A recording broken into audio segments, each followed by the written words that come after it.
listening to the Retro Unlim Network.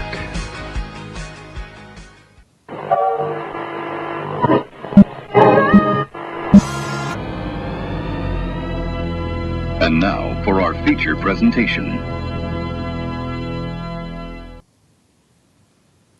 Allons-y, everyone, and welcome to the Untitled Movie Show for Wednesday, April 15th, 2015. I'm, of course, the 13th Doctor of Retro Unlim, Mr. Miguel Leon. And you all know the other doctors, my companions. First, we've got the Sylvester McCoy of Retro Unlim, Mr. Michael Burhan.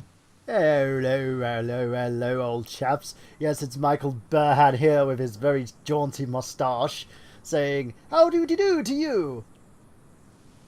We've also got the Matt Smith of Retro Unlim, Mr. Dave Wade. Yes, you made me Matt Smith. Sorry. Hello. Quite happy with that. Good plug, Miguel. Good plug. I was either going to say that or Tennant. And I would have preferred Tennant, I'm not going to lie, but... And we've also got the Rose of... We've also got the Rose of Retro Unlim, Miss Annina Kasky. Hello. And today I'd rather have been Catherine Tate's character, but... Oh, I'll have to let you know about that, because that's one of the things that I'm going to be talking about in a bit. That's not our topic, by the way. We're not pond. I'd like to buy you dinner. Sorry. Yeah, we're not doing a Doctor Who episode, although that would be like a 6-episode epic if we tried to do a Doctor Who. Just do the movie. We could just do the movies, because there are technically 3. Yeah, but most people don't like to talk about the 90s movie adaptation. I was talking about the Peter Cushing ones. We have a big commercial, Miguel, with lens flare. Loads of lens flare. Because lens flare. Well, tonight we're going to be talking action movies, but I kind of want to talk about something that happened recently to me. I kind of want to get this off my chest. Last week, I actually went to my first big convention in a long time. It's been about a year or two since I've been to conventions around the area due to my my budget, but I think I actually made a mention of this a couple weeks back, that MegaCon, one of the big Florida conventions, was coming down, and I had a Friday off, so I figured I'd go to that. And I really enjoyed myself, and I kind of wanted to talk about it, because they had some pretty neat stuff there. I got to meet Carrie Elways. They had Carrie Elways was there doing a Q&A, and he seemed like a really cool guy. Did you get a soundbite off him? No. I only saw half of it. I was busy walking the dealer's room, so I didn't get a chance to see all of it. But he talked about his appearances on X-Files. You were freebasing? No, the dealer's room is where they sell merchandise. I bought items and whatnot. I bought some really cool stuff, actually. I went insane and decided to break out my Discover card. So I was like, I demand to see pictures on your Facebook. Jaunty fellow breaking up the Discover card. yes, Hey. we want to see your swag. Yeah, I did. I posted it on my Facebook. I posted a picture of it. You know what you Oh, say? don't pop in my feet. Miguel, next time you go on a date, go, hey baby, want to see my Discover card? I actually... Hey, baby, I'm going to buy you lots of swag tonight. Sorry. I actually did meet somebody, but it didn't really go anywhere. And as far as my swag, I bought a model kit for the Blade Runner gun. They sell. Nice. Yeah, they sell a model kit. You gotta glue it together and paint it yourself. But it's essentially my favorite episode of MythBusters is that one, by the way. Sorry. I that's one of those movies I really am going to watch eventually. It's on my list of movies, and I'm going to watch the final cut, not the original cut. You've never seen Blade Runner? No, I've seen clips of it. I haven't sat down to see it. Oh my You god! have not Now lived, you make me Mr. feel Miguel, really you have old. not lived. I'm going to see it eventually. Like I said, watching movies There's three films, so you have to there's choose the one. original. Yeah, there's the original cut. There's the extended cut and the final cut. I would recommend, even though And the director's cut. Director's cut is one of them. I would recommend you watch the theatrical cut first, just so then you can have the amazing experience of watching the director's cut and understanding how you can make only so few changes to a movie and make it that much better. Yeah, I've been doing a lot of research on Blade Runner. Like I said, it's one of those movies that I was poor. I was broke at the time when when our Walmart used to sell the final cut on Blu-ray, so I just never picked it up. But I am going to. I definitely am, especially with some of the stuff that I'm thinking about doing in the near future. But yeah, I bought that. I bought a Gypsy Danger Pacific Rim action figure. Gypsy Danger being the main mech from Pacific Rim. I really wanted to add one of those to my collection. And I bought a custom-made Five Nights at Freddy's t-shirt. They had a booth there that sold independent t-shirts. I'm a little upset about that because I was originally going to buy a Team Rocket t-shirt. They had the black Team Rocket shirt with the white R, but they were out of large size. So I had to get the Five Nights t-shirt, but I'm still happy. It's a really good quality shirt. But yeah, if you're on my Facebook list... Did he sell S-Mart t-shirts? No. These are more recent geek fads. Very few. There weren't any retro T-shirts there aside from like superhero ones and whatnot. But I didn't want to spend too much money. Shop smart, shop S smart. Yeah, but I got to see that. Actually, one of the biggest highlights was they had a Boondock Saints reunion, kind of. Oh, nice. Oh, when you say kinda. They had David Rocco, who played Rocco in the movie. They had Sean Patrick Flannery, and they had Clifton Collins, who played Romeo in the second one. They didn't have Norman Reedus. He was there, but he was there doing just doing autographs with Michael Rooker. His Walking Dead panel was the Saturday after that, which I couldn't go to because I had work. But they did have most of the main cast there, and that was a lot of fun. They just went crazy. I mean, especially Sean Patrick Flannery. This was definitely an 18-plus panel. It was hilarious. I had a lot of fun there. But yeah, I love that movie. Can we quickly plug it? People, if you've not seen Boondock Saints, sort your life out. You know what? I'm not as gaga over it because I only saw it like within the last few years or so. I mean, I like the movie. I get why people like it, but there was nothing else like it at the time. If you look about when it was released, not saying it's super old school or anything, but if you look about when it was released, there was no other movie that basically did that. There was just that, well, fucking hilarious, sharp, witty, brilliant, everything, and just a barrel of fun to watch. I did get a chuckle out of it when people kept making rope references. But yeah, I got to see that. That was a lot of fun. It kind of sucks that Clifton Collins was charging for his autographs because I would have loved for him to sign my Gypsy Danger action figure since How he much wasn't. was he charging? I think he was like charging $40 for an autograph.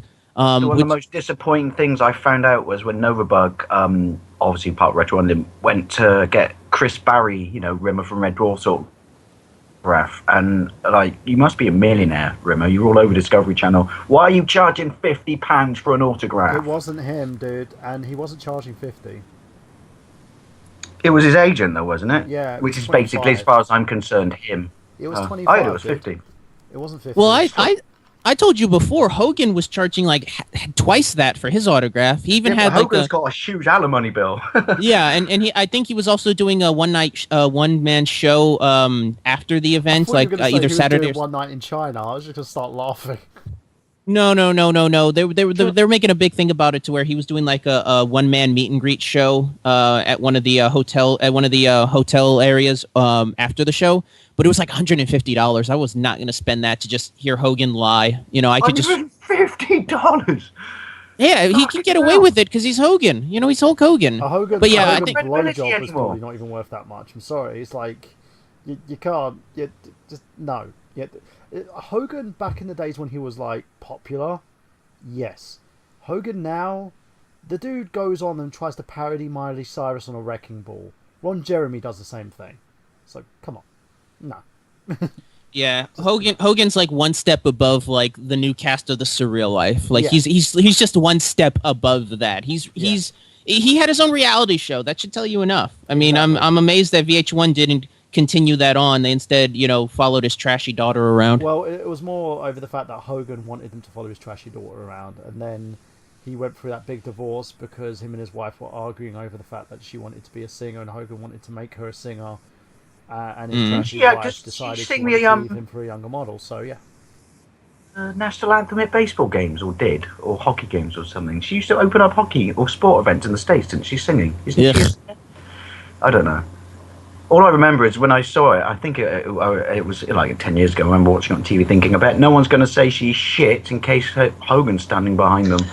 Wow, you just made me feel old. I just realized, it's been 10 years since Hogan Knows Best was on the air. Damn, I feel old. You feel old? Fuck me, and I feel even older. Yeah, 10 years ago. That actually kind of segues into a bit of a cheap plug real quick.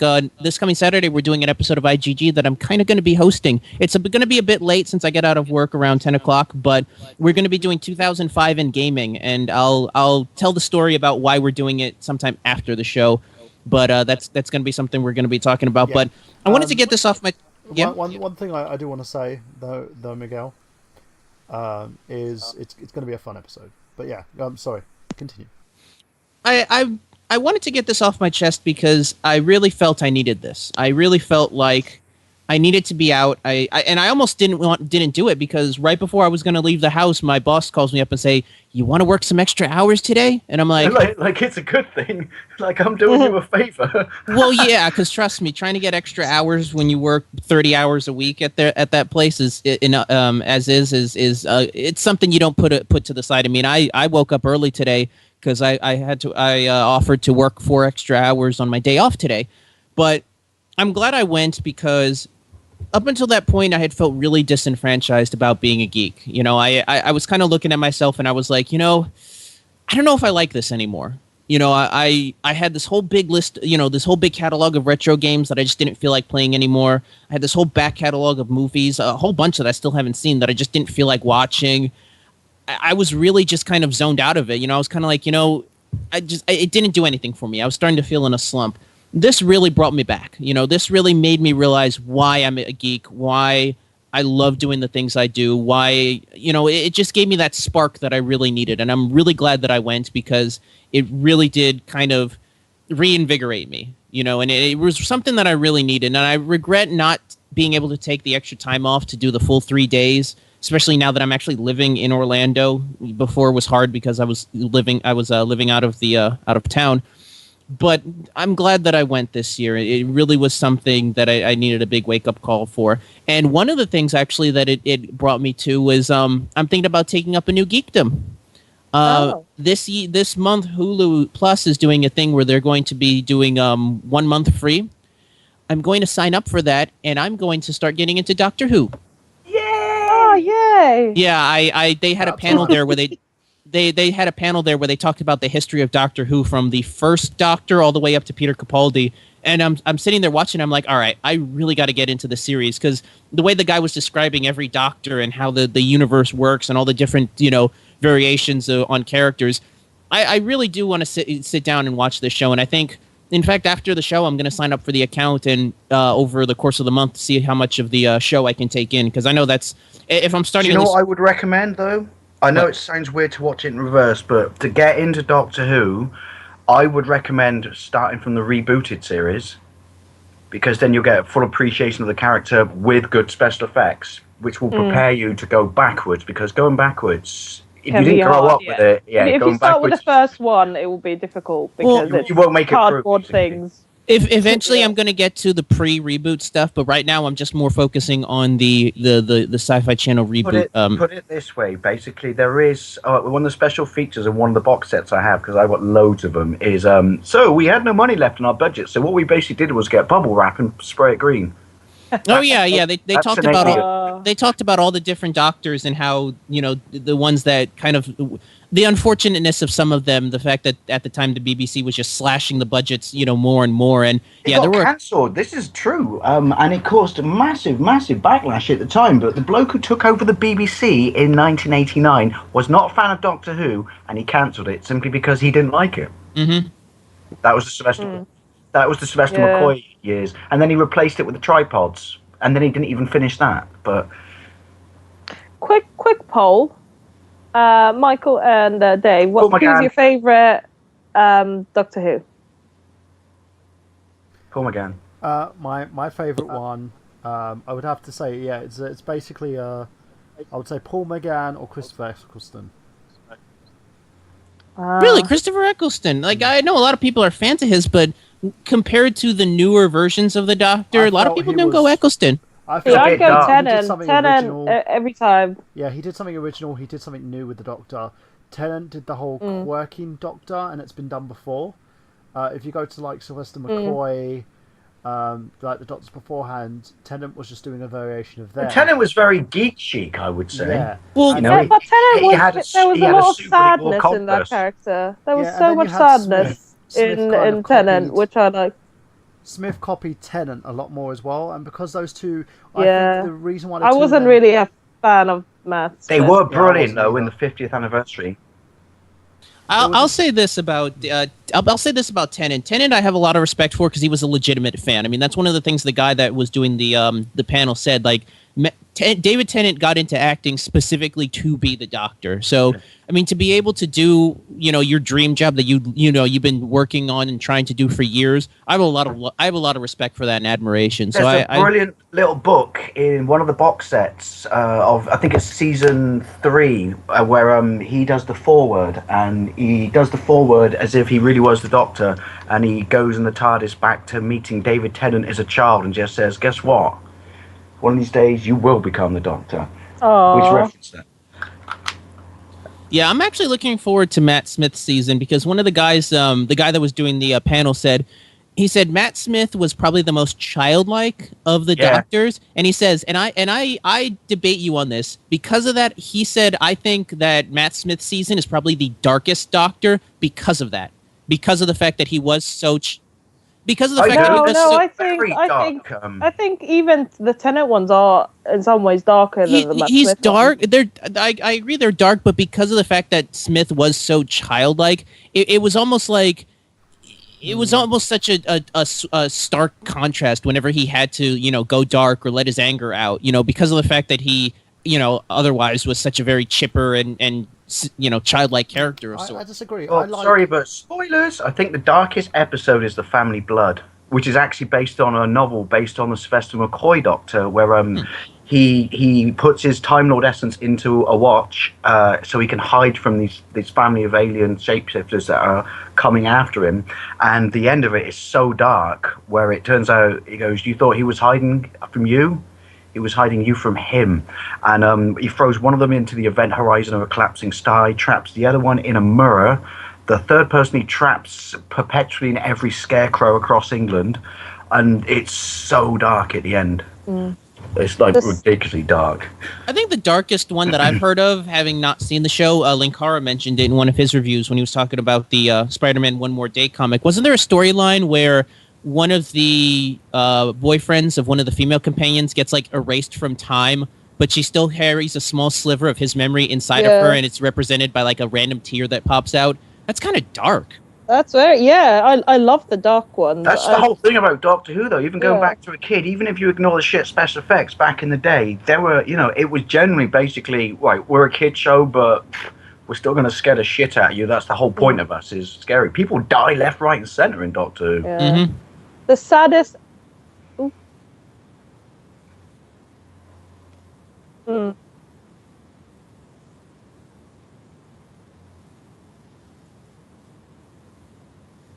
Oh yeah, they've killed assistants before. I remember when Tyler died when I was a kid. I was just like, "Where did that come from, Mum? What's death?" It's like... Now the saddest episode is when David Tennant regenerates. I was literally when he goes, in "I don't want to go." He says, "I don't want to go," and you're going, "Oh, I can't handle it," because you can tell that, and he said in an interview that he had mixed feelings about leaving. True, but that's not even acting. That's him saying, "Oh God, I don't want to go." So much overacting. That was so much. They gave him I so love that. much. They did milk his ending a little bit too much. I don't want to die. I was just like, dude, shut up. Come on. No, I completely disagree. I love that episode. What they did with him regenerating into Matt Smith, which was quite interesting, was all that time before, the Doctor basically was exactly the same bloke with a different face. In this one, it was literally, they changed the rules, and it was a reboot, and it was basically, you're going to be someone completely different. Hence the whole awkward first episode thing with Matt Smith. Haven't they been doing that now with the new Doctor, where it was a completely different person altogether? Yeah, it was. Yes. And the irony is, he's a Scottish bloke playing a Scottish bloke, but David Tennant was a Scottish bloke playing an English bloke. If I may kind of deviate back onto our main topic with this, Stephen Moffat actually had a great line where he talked about how he described the different Doctors, the reboot. The guy that did the panel that we were talking about mentioned it. He's like, all right, Christopher Eccleston is like a tiger. David Tennant is like Tigger. Matt Smith is like a cat that falls off a table and then tries to walk away like he meant to do that. And Peter Capaldi's Grumpy Cat. That's a perfect analogy to be That is a very good analogy. So yeah, I'm happy that I went to this convention, and like I said, I actually even got to talk to a woman. Actually, she was nice. Nothing came out about it, but it You kind of just painted it like there was only one woman there.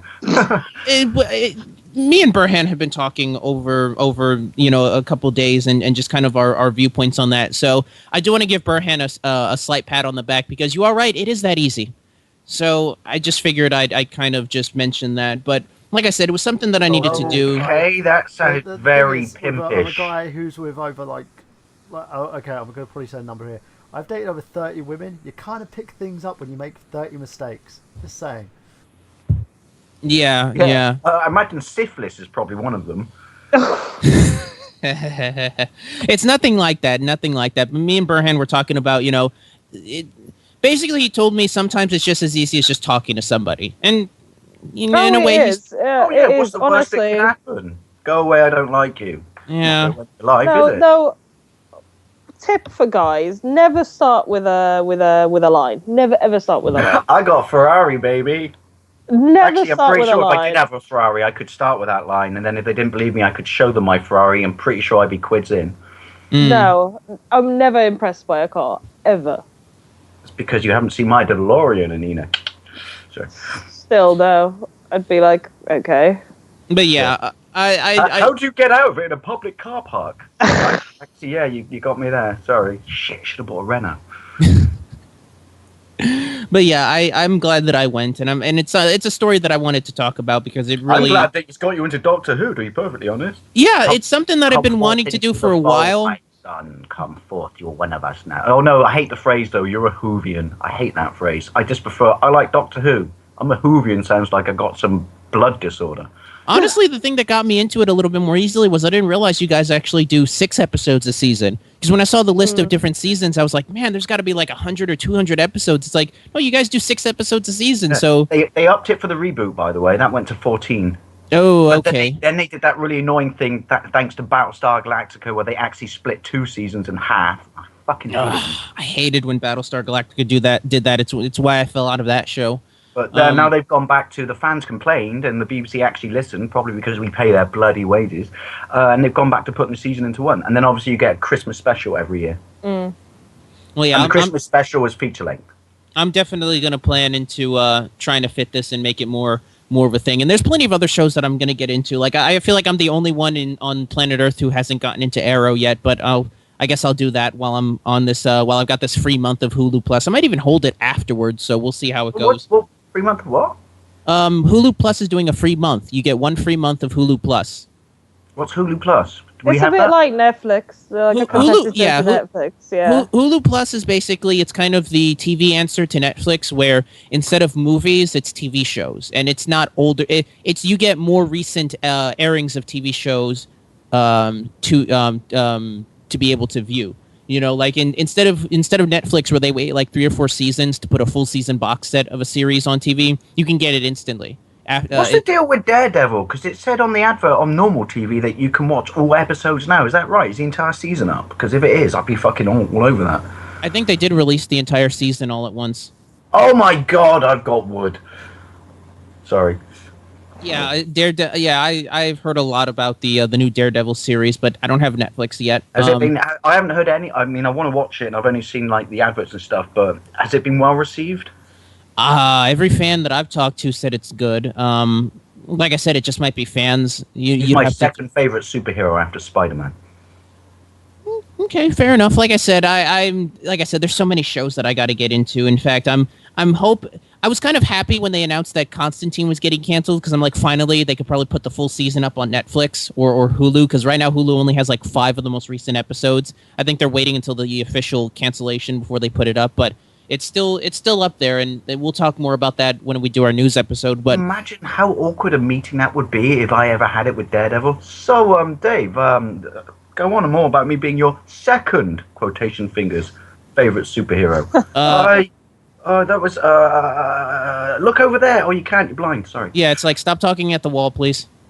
I'm sure that would really bother Daredevil. It would be his number 1 gripe. I'm only Dave's second favorite. Yeah. Jesus Christ, Dave! I've been blind for 30 fucking years. I can live with that. All right, Spidey, and then Spidey would swing down and swing me away into the sunset because he's my first favorite superhero. Everybody gets one. All right, we've been talking for almost a half hour without actually getting into our main topic. So let's get into our main topic, which is action movies. And it's funny that I actually recently watched this after I decided to announce this episode. The Nostalgia Critic recently did his review of Demolition Man, and I love that movie to death, and it kind of made me think about the different types of action movies we've had. So I'm gonna throw this out to you guys. We'll start with you, Burhan. When you hear the phrase action movie, what comes to mind? Action movie, I say all out, full front mental, gunshots in the air, fucking explosives and everything. Woo! Sorry. Anything else you want to add before I throw it over to Dave? Because you kind of cut out. Burhan? Apparently Daredevil got him. Apparently Burhan's mic shitted out. No, it's fine. No, nothing else. Go for it. Yeah. All right, Dave. You kind of segued into your opinion. I just had to say woo because he said explosions. Sorry. When you hear the phrase action movie, what comes to mind? I think of my childhood and the 80s basically, and like Burn said, just fucking guns, explosions, fast cars, poor prop effects, and just people running around shooting wildly in the air like the A-Team and missing everyone and never having to reload, and you can watch people with revolvers fire 9 times even though they've only got 6 bullets, and just full-on brash, in your face fucking shit. Yeah. Woo! Sorry. And Annina, you probably have a different viewpoint given the fact that we're testosterone-filled men and you're a lady. No, nothing against that. When you think action movie, what comes to mind? Well, testosterone, obviously, but there's so many different types of action film. There's ones that I like, and there's ones that I absolutely love. Because as you know, I'm picky. I'm a picky sort, but there are some, when you do it well, it's great. And see, for me, when I think action movie, I usually think of the phrase non-genre, because we've had action movies for years now. I thought back to it. I'm like, we've had action movies dating back to the rise of cinema. The thing is, back in the days, it was all genre-based. We had the swashbuckling action films of the pirate genre, the Errol Flynn movies. We had the spaghetti westerns of the John Wayne genre, things like that, guns blazing, cowboys and Indians type stuff. I mean, we had the stuff in the 50s with the pulp stuff, you had the resurgence of Hong Kong cinema. Yeah, we had the Kung Fu. I was just thinking, are sort of martial arts films, are they action films? And also, let's not forget, I got a really bad pun, I have to say, but let's not forget John Woo! Oh, we'll get to that. We're going to make our way from the decades back and to now, so we'll get to John Woo eventually. But yeah, I mean, there's been action movies for years now, but really, it didn't really come to a head, I would say, in terms of what we consider to be the modern action genre until about the 70s, when you started to see the death of the genre picture. You didn't see a lot of big budget, sword and sandal, pirate epics anymore. Everything in the 70s was a disaster movie, though, wasn't it? To an extent, yeah. It was and kind the of 90s as well. There was 90s had so many disaster films. We'll get to that. That's you guys are moving ahead of me. I know you want to get to the 80s and the 90s, we got to do this right. We got to talk about John Woo. Oh, we'll get there. We'll get there. I know you guys are chomping at the bit. But yeah, I would say the 70s is when you kind of started to see more of that, in a sense of you started to see a little bit more down to earth action of sorts. You started to see it more in the rise of the cop dramas, where you had people. It became less about using knives and not knives, but swords and shields and whatnot, or stuff like that. And it became more about car chases. It became about shootouts, and not over the top shootouts. You see the classic ones where somebody's hiding behind a box and they're poking their gun out from around the corner and shooting. I'm thinking of stuff like The French Connection almost, where it's more down to earth, it's more gritty. I think because of the rise of New Hollywood, this very much caused that to be able to work, because stuff like that probably wouldn't have existed before when you had pre MPAA code. You had this rise of new gritty stuff. Like, would you guys consider Dirty Harry to be an action movie of sorts in the traditional sense? Oh, that's a really good question. As in, Oh, yes, but it's a genre-breaking action movie because he's an asshole. It was the first true sort of mainstream good guy, anti-hero, bad guy, cop thingy dude, bloke. That kind of got away from me, but you know what I mean. Yeah, between that and something like Death Wish, I mean, I would consider them action movies, but they're kind of more subdued. Like, you're never going to see, Charles Bronson or Harry Callahan jumping off of a building, or, rolling off the hood of a car or something like that, hanging for dear life. But I think he possibly invented the modern one-liner for action movies, though, didn't it? Well, not one-liner, catchphrase at the end, which is, I know what you're thinking, punk. Yeah. I think one of my favorite lines is Bronson from Death Wish 3. I think it's Death Wish 3, where he's like, "You believe in Jesus?" "Yes, sir."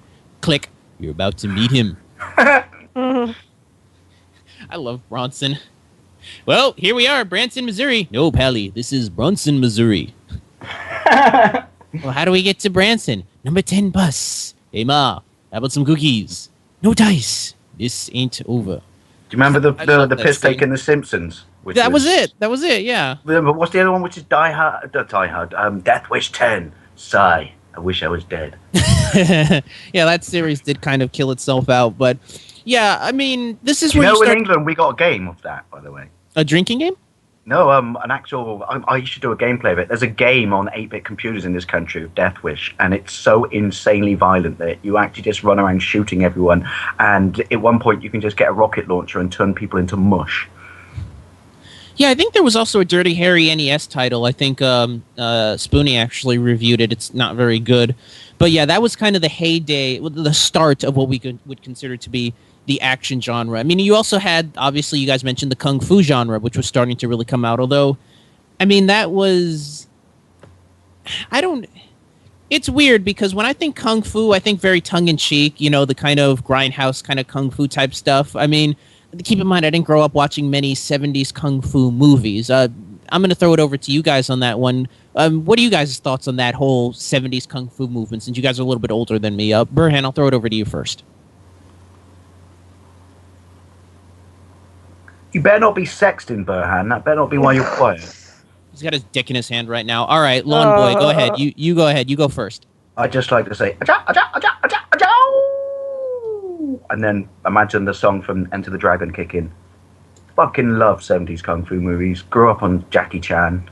My parents were quite good where they decided that this might make them sound massively racist or xenophobic. Sorry, Janet and George. They wouldn't let us watch certain age-restricted movies, but if they were like Hong Kong cinema, they didn't care. It's like they didn't think it had real violence in or something. Like, it was so, I guess, kind of cartoonish that it didn't count. So Jackie Chan, Bruce Lee, Yuen Bu, Sammo Hung, the list goes on and on and on. And as you probably know, if you watch my channel, I'm an absolutely die-hard Bruce Lee fan. I mean, when I was a kid, and it was censored in this country until 2002, because apparently the British government thought that anyone who saw a nunchuck would turn into a fucking rapist. Even though, let me tell you something about this British government of then, which is, in order to hurt someone with a nunchuck, you have to be pretty good at them, or you're just going to hurt yourself. Yeah, that's true. Plus, my brother's also, isn't it just worse to use a knife? Yeah. But, my brother's actually a martial artist. Sorry, guys. And I was, obviously... taking a dump. I do apologise. Thank you for that. Thanks for the heads up on specifics. My brother's actually a martial arts teacher, and he's, 7 years older than me, so I've seen probably most Bruce Lee and Jackie Chan films. And they're great. I mean, I actually can't remember any of their plots, but just watching what they can do is amazing. Snake and Eagle Shadow, one of my favourites. Jackie Chan, Drunken Master 2. Oh. Yeah, they're just amazing what they can do.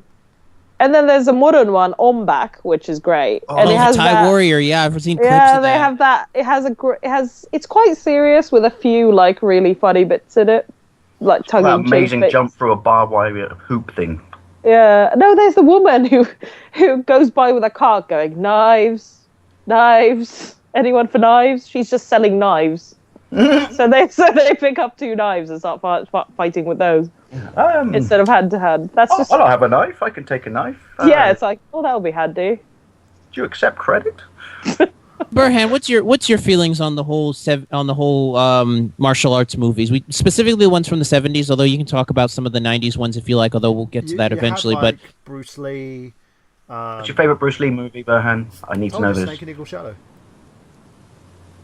Snake and Eagle Shadow is not a Bruce Lee movie. That's Jackie Chan. Do apologise. Bruce Lee. Ooh. Bruce Lee. I'm actually trying to think.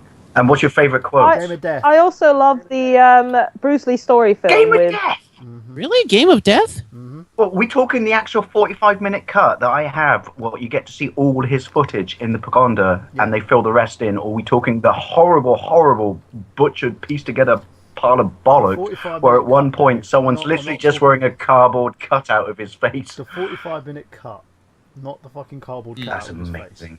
Face. But it's one of my favourites, and I have to agree with Annina. The Dragon and Bruce Lee story was actually pretty cool. Oh, it's an I would amazing like that, film. yeah. It's a great film. You It's also got to actually see- a really one of good my film. Yeah, also it's got Jet to see a Li lot of is guys- Bruce Lee. You also got to see a lot of guys coming over as well, like Chuck Norris make his debut. You had, if you want to even go further, Before he was an anti-Semitic, from the homophobic 70s to prick. the 80s, you got to see the ninja films, like the Sugar Shuggy series of films, which I love. Iron Eagle, no, not Iron Eagle, Black Eagle. That was it. Iron Eagle's a different story. Black Eagle. That's a shit movie about planes, isn't it? And it, for me, like, amazing. It gave kind of a different ideal in terms of what the action genre really was. It was just basically loads of guys. Possibly the first wake-up call for Hollywood, wasn't it? If you think and about it also made me want to go and train at a Jackie Chan stunt school. Don't judge me. I would Yeah, say well, I would say by the time the 90s hit, yes. The 70s, like I said, the martial arts movies still were kind of in the whole grindhouse thing. You know, when you think back to the martial arts thing, you think back to, the fuzzy camera work and the grindhouse style, like bad dubbing, because Yeah. all Hong Kong movies at the time, even though they acted them, when they filmed them, were shot without sound, and then they redubbed their own voices.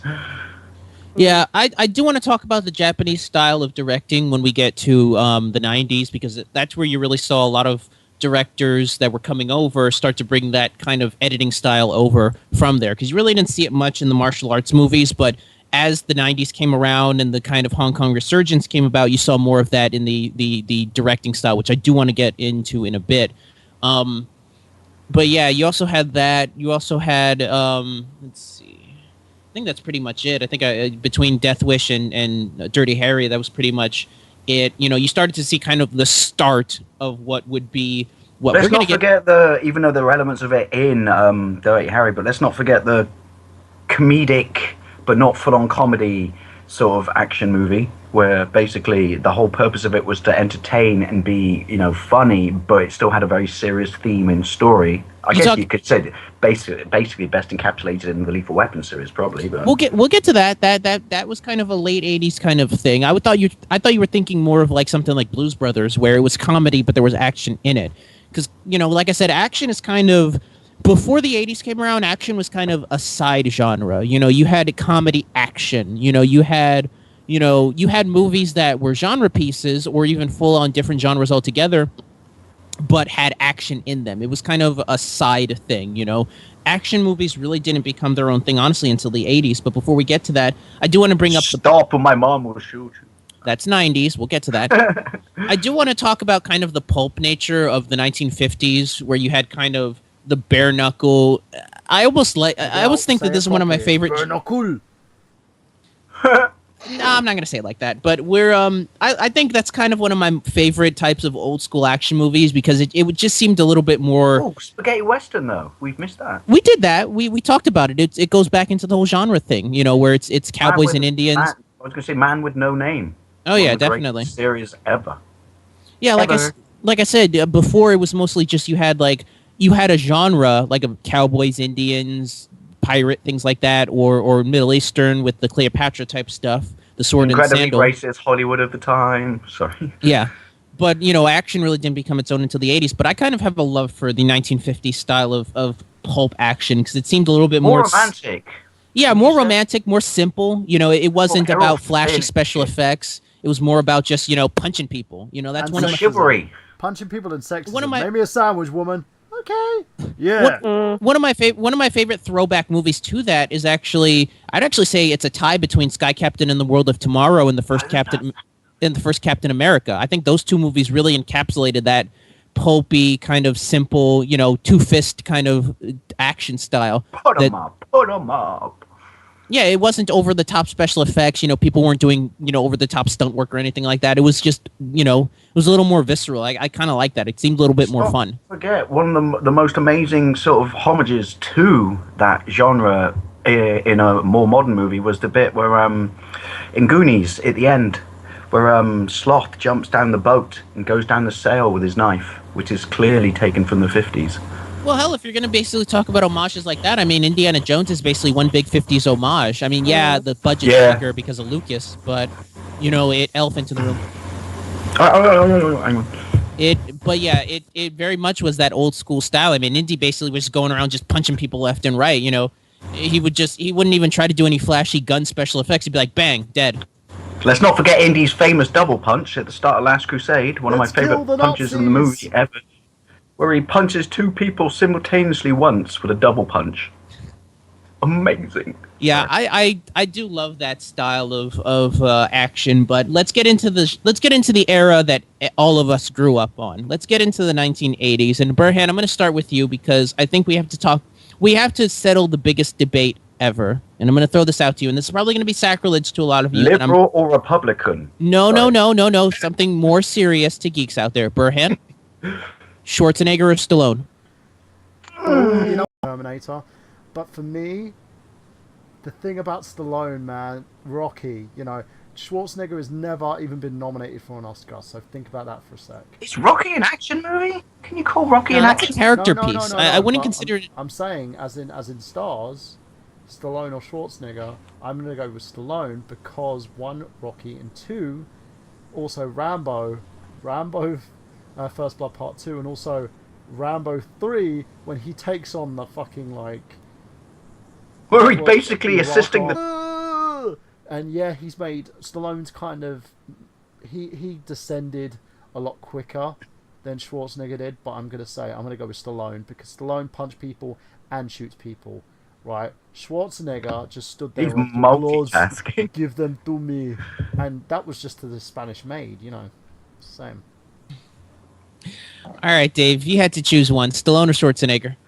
See, I'm kind of like Byrne in that camp, which is, as a kid, I would have said Stallone, just because he had all the sort of memorable stuff, but as an adult, going back through catalogue, he's probably the more rounded actioneer, if that makes sense.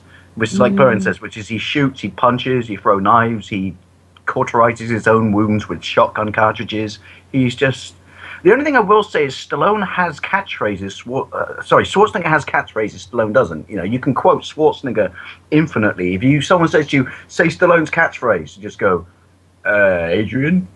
It's yeah, but no, I would say Stallone now, Schwarzenegger then. Annina? As an action star, Schwarzenegger. Actual action icon, Arnie. Yeah, I'm in the same boat as Annina. And if we're talking about an action icon, I've always thought Schwarzenegger was the better action icon. He seemed to be... honestly, I seem to think he was a little bit more comfortable being an action star than Stallone. I mean, you mentioned it before. Stallone, to me, seemed to want to do everything, be a jack of all trades. He kind of wanted to write. Oscar, Stop With My Mom Will Shoot. The constant fucking remake. Then we had Copland, though. Well, he knows how. Stallone knows how to write a script. You have to give him that. Yeah. Stallone understands Hollywood. Yeah. Stallone knows what Stallone likes. Stallone doesn't know what anybody else likes. Stallone knows what Stallone likes. Schwarzenegger. Yeah, I mean, I agree that he knows how to write. I'll give him Rocky, but I might have to take one away for Cobra. I'm only counting Rocky, but the thing is, I'd be scared if I heard about an Arnie written film. That's all I'm saying. I'm scared.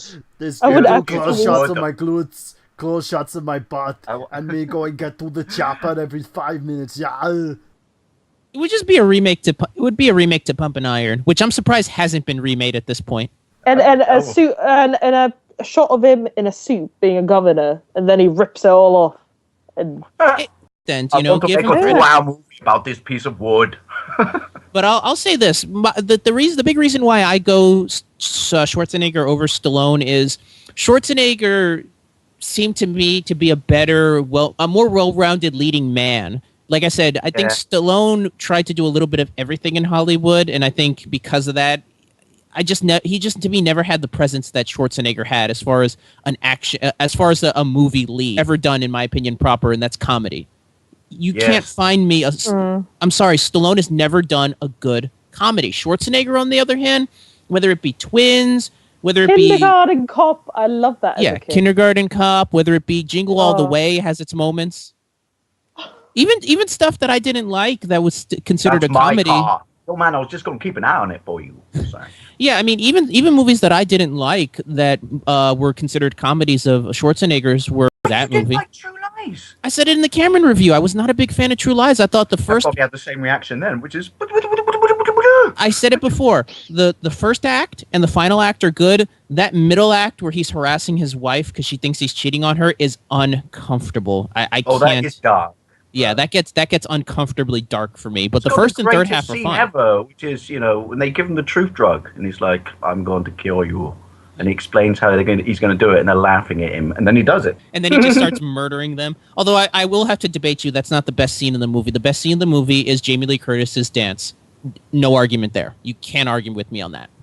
But yeah, even in terms of No, I can The argue scene with you where on that. she's there. replaced by Tony Curtis. The best scene in the movie is him and Bill Paxton, where he makes Bill Paxton piss his pants. Oh yeah, I love Bill Paxton. He's one of those guys that you put in an action movie and he just runs with it. Like I've heard He's got tits that just look like buttermilk. Sorry. I've heard he's actually really good in Edge of Tomorrow. I really got to sit down and watch that movie. But yeah, going back to what I said about Schwarzenegger, to me, I think he had better action movies. He was in my more opinion. commanding. Even in Rambo, when Stallone is like apt to, Mr. Captain fucking SAS, fantastic bloke, he still came across as slightly putsy, whereas Stallone was. Schwarzenegger was just. Both their names begin with S, I get confused. Schwarzenegger was pretty much, if he told you to get down, you get the fuck down. Sorry, Stallone, but Schwarzenegger had and always will have more screen presence.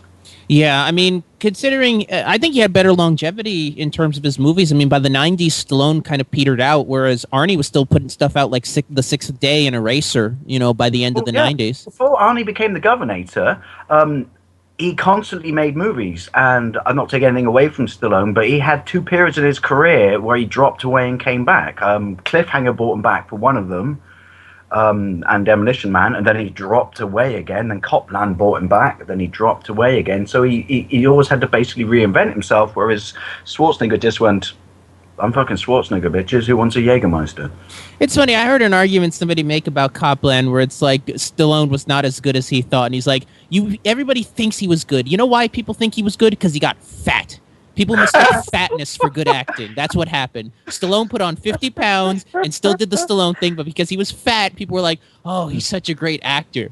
People mistook fatness for good acting. Completely forgetting that De Niro did that years before. Yeah, he stole Robert De Niro. That's what the guy said. He's like, he stole fatness from Robert De Niro.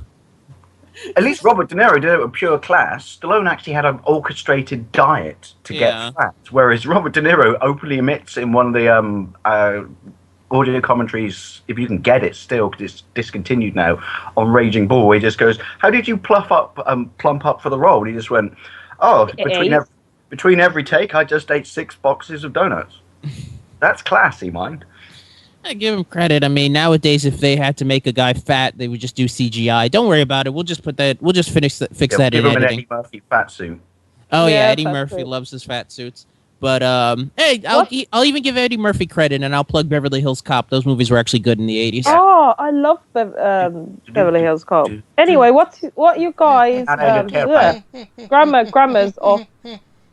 What's your favorite Arnie role? Burhan, shut up. Let Annina talk. Go ahead, I Annina. think Vern's having a fit. Someone call an ambulance. Go ahead, What Annina. are who is your favorite Schwarzenegger role? Which one? Ooh, Schwarzenegger role. I'm gonna say And you're not allowed to say Terminator, so let's make it interesting. No. Go ahead. We'll put Terminator. Terminator's an icon. You know, if you want to say Terminator, I might go a little bit different. Choice. It's an easy choice. That's why I'm saying remove it. Make it interesting. Well, I'm gonna go John Matrix Commando. The only problem I have with that movie is the bloke at the end of it is basically a fat Freddie Mercury. How's he a bad guy? Yeah, but at the same time, Commando is such dumb fun. Like it's. You know what? Let me think about that because you know what I'm gonna say, don't you? Red Heat. I think he was so much in his element with Red Heat, and I love the bit where the guy just comes to the car and goes, "Hey, motherfucker, you ever pay me? 'Cause you're in my home, man. I live here, man." And he punches him in the face. Guy's unconscious. Belushi comes up and goes, "Why is this piece of shit on the floor?" And he's like, "'Cause he lives there." Bing. What's the film he did with De Niro? Not De Niro, DeVito. All right, one at a time. Annina, what was the question? What film did he do with DeVito? Because them together is gold. It's comedy gold. Them together. Was that supposed to be a sequel? Yes, triplets. And guess who's the third triplet? They've already announced. Van Damme. Eddie Murphy. Oh my god. Okay, this movie's gonna bomb. Yeah. Hey, listen, Eddie Murphy doing an R-rated comedy. If you get the right director behind it, and I think it's still the same director that did the previous movie. Murphy's doing the same shtick. People are getting tired of it. He needs to reinvent himself. I think, you know what, the best role he was in, like currently, Dreamgirls. I enjoyed his role in that. I think he did really well. But nowadays he's just meh. To my mind, the greatest movie in the world ever made is Beverly Hills Cop 3. It is in no way shit whatsoever. Yeah, he was great. I actually kept a straight face when I said that. What, Beverly? You said Beverly Hills Cop 3? Yeah. Sorry, I can't keep my straight face with it. I've got a gun that's got a microwave in it. Really? I love 2. Tony Scott's directing is really well done in that movie. I love 1 and 2. 1 and 2 are great. But yeah, going back to what I was saying, I'm changing my answer. I'm going Dutch from Predator because I love Predator. Yes. That's about Predator. The best thing about that is, when the helicopter is like, "To it, fruit it, oh, root it," and it's like got that helicopter and the whole fucking music. I love that. Had that very nice army feel, and when they just like span it around and turned it to that whole thing with all the dead bodies and stuff, it's brilliant. I mean, I've got my call. I just decided I'm going to change my call now. Go ahead, Dave. What was your call? I'm going to go with Quaid from Total Recall. The accidental hero, in the sense that he's this absolutely badass bloke who doesn't know he's a badass bloke. Sorry, people, spoilers, because he's been erased, and then all of a sudden it starts. The visceral nature of being that person comes through, even though he doesn't know who he is. And yeah, I just say the accidental hero. That's actually something I want to bring up in a little bit. And you said that your favorite Schwarzenegger role was from Twins. Before I move on, yeah, because that's just comedy gold. It's brilliant. I mean, he's great. He's a great Terminator. Obviously, that just works perfectly. And I just think, that's comedy gold. Them two together, something happens with them. And I really enjoy that film. Probably more than is allowed. But I really, really like that film. There's a really, really great comic nod before, obviously, him and Stallone got into their business relationship with Planet Hollywood, which is... Do you remember the bit in that movie where he walks by and he sees a film poster of Stallone, and then he looks at him, and then he checks his own bicep, and then just moves his hand down, just goes, got nothing on me. Yeah. That was Last Action Hero, right? No, that's actually in Twins. In Last Action Hero, you get to see Terminator if it was Stallone. Yeah, that's what I was thinking of. Oh, no. He walks by a Stallone poster in Twins. I think it might be Rambo, he looks... It was actually in the Last Action Hero, Stallone as Terminator, and he goes, "What you?" He's like, "Oh my god, this isn't right." And he goes, "What you talking about? This man is a magnificent actor." No, but the actual bit I'm talking about is actually in Twins, where he walks by a Stallone poster, and it's like breaking the fourth wall and worlds combining, because he looks at him and he's all ripped. I think, like I said, I think it's a Rambo poster, and he's all ripped. And then so Schwarzenegger grabs his own bicep, moves his hand up to flex it, and then looks at the picture and then just squashes it, like, or quashes it by moving his hand and just, yeah, you ain't shit on me, bitch. Yeah, but going back to what you said about Total Recall, that is something I want to talk about with the 80s action films, where this is the era where you started to see directors that were very much a little bit more ambitious than future directors. The era when budgets started to go batshit crazy. Well, not even, but you had a lot of directors that were a little bit more ambitious. That, yeah, they were making popcorn films, obviously, but they wanted to do a little bit more heady, more ambitious popcorn films. Like you mentioned, Total Recall. There's so much subtext in there. Sorry. There's so much subtext in that movie. Yeah, on the face of it, it could be considered just a regular dumb Arnold Schwarzenegger movie. But if you really analyze the movie, the whole struggle about him trying to figure out what's real and what isn't, and what's in his head and whatnot, there's a lot of subtext in that movie that gets lost on your average person. There's also a whole subtext for like migrants and well, not mutants because that's X-Men, but downtrodden parts of society that are ignored by mainstream and subjected to horrible shit. Yeah, and it was done a lot better than in the fucking remake, the Len Weissman adaptation. I haven't watched the remake. I'm still avoiding it. Avoid it. Wants to because it's only £3, but we'll get to that when we get to the current state of action movies. But yeah, I mean, I mentioned Paul Verhoeven. Look at something like RoboCop. RoboCop on the surface could be easily considered just a regular dumb action movie. But if you really look at the subtext behind it, so much subtext in that movie. Yeah, it's about a man trying to rediscover his humanity, and it's when you look at it from that regard, and you really analyze the film and look past the commentary, the satire, which Verhoeven was just so well done. But it's also it's up there, and this is a strong statement, but it is, as far as I'm concerned, it's up there with Blade Runner in the sense that it paints the future as this basically corporate-driven world, which is where we are rapidly ending up. It paints it as dystopia. Yeah. I love the original RoboCop. That's why I avoided the remake like the plague. It takes out all of the satire. And the character in it is just so unlikable. Well, what I saw from the trailer, it's, oh, look, he has feelings. Oh, look. And I'm like, no, that wasn't the point. When RoboCop starts off, he's no feelings, nothing. That's the whole point. Yeah, whereas he has them when they take it out. Sorry, people. Yeah, the whole nature of the new RoboCop is, whereas the first movie was about a human trying to recapture his humanity, the new RoboCop tried to be a human coming to grips with the fact that he's part machine now. Yeah, I get what they were trying to do, but it just didn't story. Work. Yeah. Oh, I didn't like that premise, and the whole thing of we have to crowbar in a love interest. Oh, fucking! This is the. Oh, sorry, Pete. I know it's not bad, but I got to say, this is the fucking thing that annoys me about the new RoboCop movie, right? Which is, apart from it, does have one scene that I think is absolutely amazing when he says, "Show me what I am," and they strip away all the armor and shit, and he's just basically a pair of fucking lungs and one hand. But the bit that really annoys me when he goes back to meet his family and his wife wants to meet him and shit like this, and it's like, yeah, but he's fucking like 1% bloke and the rest of him is metal. There's no, I know it's a movie, but there's no rationale in the universe that would make you say, I can have a relationship with Tin Boy. No, you can't.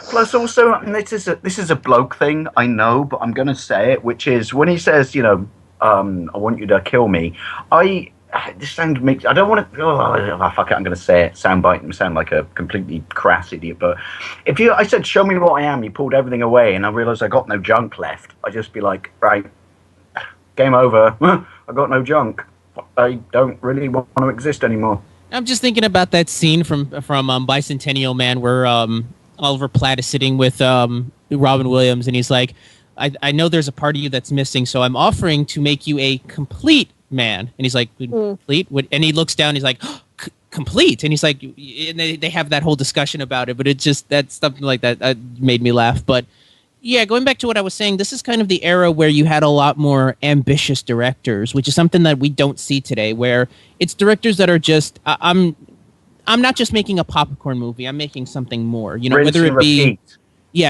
whether it's something like, whether it's something like Paul Verhoeven or even James Cameron with the Terminator movies and Aliens and whatnot, he wanted to make more heady action movies. This is where action movies, at least on the big budget level, seem to have a lot more meat to them, in my opinion.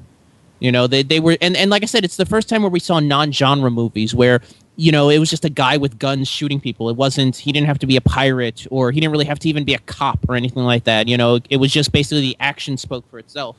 Steve Richards just messaged me, and I'm struggling to remember what movie this is from. And he said, "Just quote me." Okay. Does it hurt? Does it hurt? What movie is that from? Shit. Ooh, Ah, I gotta. that could be from That's many. RoboCop. Is it from That's RoboCop? right. Yes. When he When blows the they're shit shooting out of him at the his fucking body start. parts off, and he's like going, that Why seems won't you so fucking die? cringeworthy. The new RoboCop film, the thing what it's missing, and I'll say it, it's heart. Boy, he just blows Alex up in a Murphy fucking car. Is a douchebag. When he gets killed, you're like, meh. And then when they rebuild him, he's like a char-grilled human, right? You could salvage that. They could put like Exactly. parts in his body, and then they just went, now strip him down, turn him into a robot, and then he's got one hand. Everyone makes a joke of that because every time I see the memes on the net, he's like, I only have one hand to remind me of my human side. And then No. fat, Didn't fat, Michael fat. Keaton give it to him No. because the American public be able to shake someone's hand? Oh, he is No, you know what it was? I terrible think what in that happened was movie. they were trying to be cute. You know that scene where in the original RoboCop where Miguel Ferrer is talking and he's like, "We saved his left hand." He's like, "What? No, scrap it. I told you we're just doing all metal." I think that was supposed to be a reference to that, and But they it was- didn't. the thing There is, was no punchline to it. It took no chances. But I as agree well, with though, Burhan Miguel. in the It was- sense you could tell which the is- movie was more effects heavy than story driven. Oh, yeah. And the thing about these movies, especially in the 80s and 70s and 80s in a sense, they were more about story and structure. They would look at an element of society and they would kind of put it in there, if that makes things, Ilad. Yeah. Whereas Ilad RoboCop Films just said, basically Definitely, went, because remake of they- RoboCop with some hilarious scenes worth downloading if you've never seen it. The thing is, with the 80s and RoboCop, sure they had special effects, but they didn't have a cure-all for every single effect, which made them, I think, better Yeah. films But the because it's stop not motion- like, stop oh, we motion can is make, amazing. we can tear down every single building and it'll take me 10 minutes to, code it on a computer. Yeah, you get a lot of that. You get a lot of that connection It's out, and to kind of dovetail off of what you were saying. To me, it's the difference between look at the second Fast and the Furious movie and look at the newer films. The second Fast and the Furious movie to me stands out the most because that was the one movie in the series where they decided to use CGI cars, and it took all of the visceral nature out of it because you knew there weren't people really driving it. There was just nothing. There were no stakes. When they went back to practical special effects and actual car driving in the third one and subsequently after that, it really helped boost the series in a sense. That's the big analogy I use. When you take out the special effects and set pieces and whatnot, even models, like I'm not saying that everybody needs to risk investment. We know it's a movie, but you need to be invested in it and know that there's some, when they were making it, credit or skill or chance of hurt, because otherwise it's just a shiny piece of bollocks on the screen. I'm It's why Gone in 60 Seconds, which is a terrible movie. Yeah, well, I think but I own it. necessity. Yeah. I only watched Gone in 60 Seconds for the final car chase where he steals Eleanor, because when I found out that Nicolas Cage did all his own driving in that, and I'm not a Nicolas Cage fan, I was like, wow, that's awesome. And then when I found out that he had to do it with all these cameras stuck on the front of his car and had 1/3 less the vision that you or I would have when we drive and he do all that crazy shit, then it makes it a more involving scene because there's, like Miguel says, there's real threat in it, we don't, if it was done or fucked up and we wouldn't see it got cut. But the point is, when you watch these movies and people are actually doing these things physically, then there is a risk that they will get hurt involved, and it pays dividends on the screen. You stick someone in a shiny fucking TIE fighter with $25,000 of bloody special effects on it, you just went, yeah, you just sat in front of a green screen right now, aren't you? What's funny is $25,000 would probably get you the practical effects today, whereas you'd have to get like $2.5 million to get the CGI special effects. I was supposed to say million, but I cocked up. True. But yeah, Annina, you had a thought you were going to say?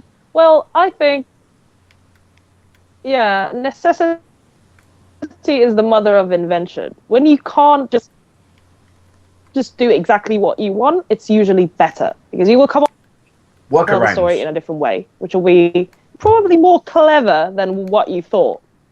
Which is why I think the first RoboCop is great because they had a bit of special effects, but they had a lot of things they had to, just think. Okay, well, this is what we want to show. This may sound like a very strong over the top, so we're going to do it a different way. Descriptive term, but it's humanity's great ability to overcome its shortcomings, is brilliant. So when you run out of money and shit, that's when you see the truly, the director who bloody cares about. The perfect example of that movie is The Thing.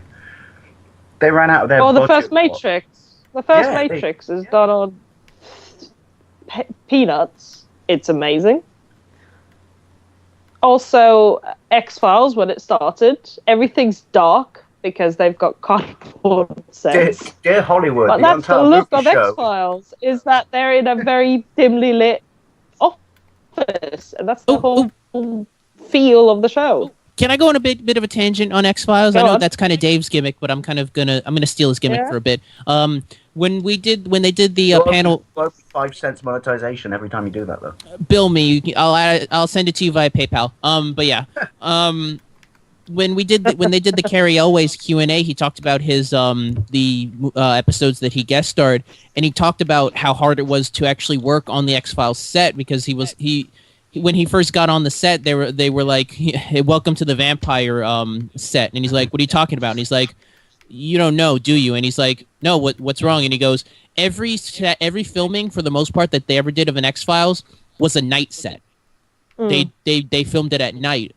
And Burhan, I don't know if you've ever done night shootings, but the way Carrie Elways puts it, it's really hard. It's a lot harder to do a night shoot than a day shoot because your body's not used to it, unless you've done it for years and years and you're used to that schedule. It's not just that as well. It's the fact that the lighting has to be done properly. There's literally no authentic. You can't move as much. You can't move in and out of the light source, basically. Yeah. You have to be very stationary. Hollywood, hire me because I've worked nights for years, so I'd be brilliant at this shit. Dave, you know what? I think you'd do well on crewing. You could basically do a course and do like tech crew and stuff like that. You could build sets and get paid a lot of money for doing it.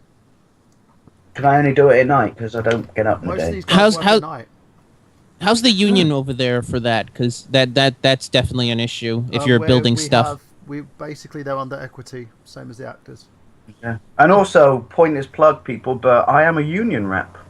Ooh. Yeah, so you can unionize. Because I don't like bullies in the workplace. But you hear that, Hollywood? Hire Lawn Boys Post. It's not hard. No, Hollywood's just going, fuck off, he's a union rep. Jesus Christ, he'll expect decent money and everything. Well, what I'm saying, I don't want 28 days a year off vacation, fully paid, Hollywood. It's not hard, it's difficult. And the reason why it's difficult is because you have to deal with the situation at hand, and you've got to make sure that everything is done to... But you can't deliver a performance. I mean, I've worked nights for years, so I'm used to it. But if you just plop in and out of it, because that's you're on a 6-month shoot for a movie, but if you plop in and out of it because that's what you have to do for this movie, then your body clock, your brain chemistry, nothing's going to work right because it's not used to functioning at that time. So you may think you've just given the greatest stellar performance of your life, but... No, you haven't. You think you had, but that's because there's all kinds of crazy shit going on in your brain, and it's basically saying, why aren't I in bed right now? I need sunlight. Yeah, I did 5 years at Walmart. I know exactly the struggle of having to work nights. I did. Plus, I work nights, so I can't. I just started doing night shifts. 12 hours. Oh, Don't put me off. You poor thing, you. You'll get used to it, Nina. Here's how it works, right? Once you're a couple of years in, like I am, which is probably 6 years in now, it starts to get to the point where even on your days off, you still keep your nocturnal hours. So God bless 24-hour supermarkets and takeaways because I can't be asked to get up in the day anymore. And I like driving around at night. Hopefully, I won't be here for years because this is just a survival job. Steve Richards says to me in a private message, night equals hell. I disagree, Steve, because I like the world at dark. and I want to move to the Antarctic for 6 months a year so I never get to see the sun. The thing is, I agree with you on a sense that it's nicer, but it does kill your body because your body's not made for that. Your body's made to sleep at night.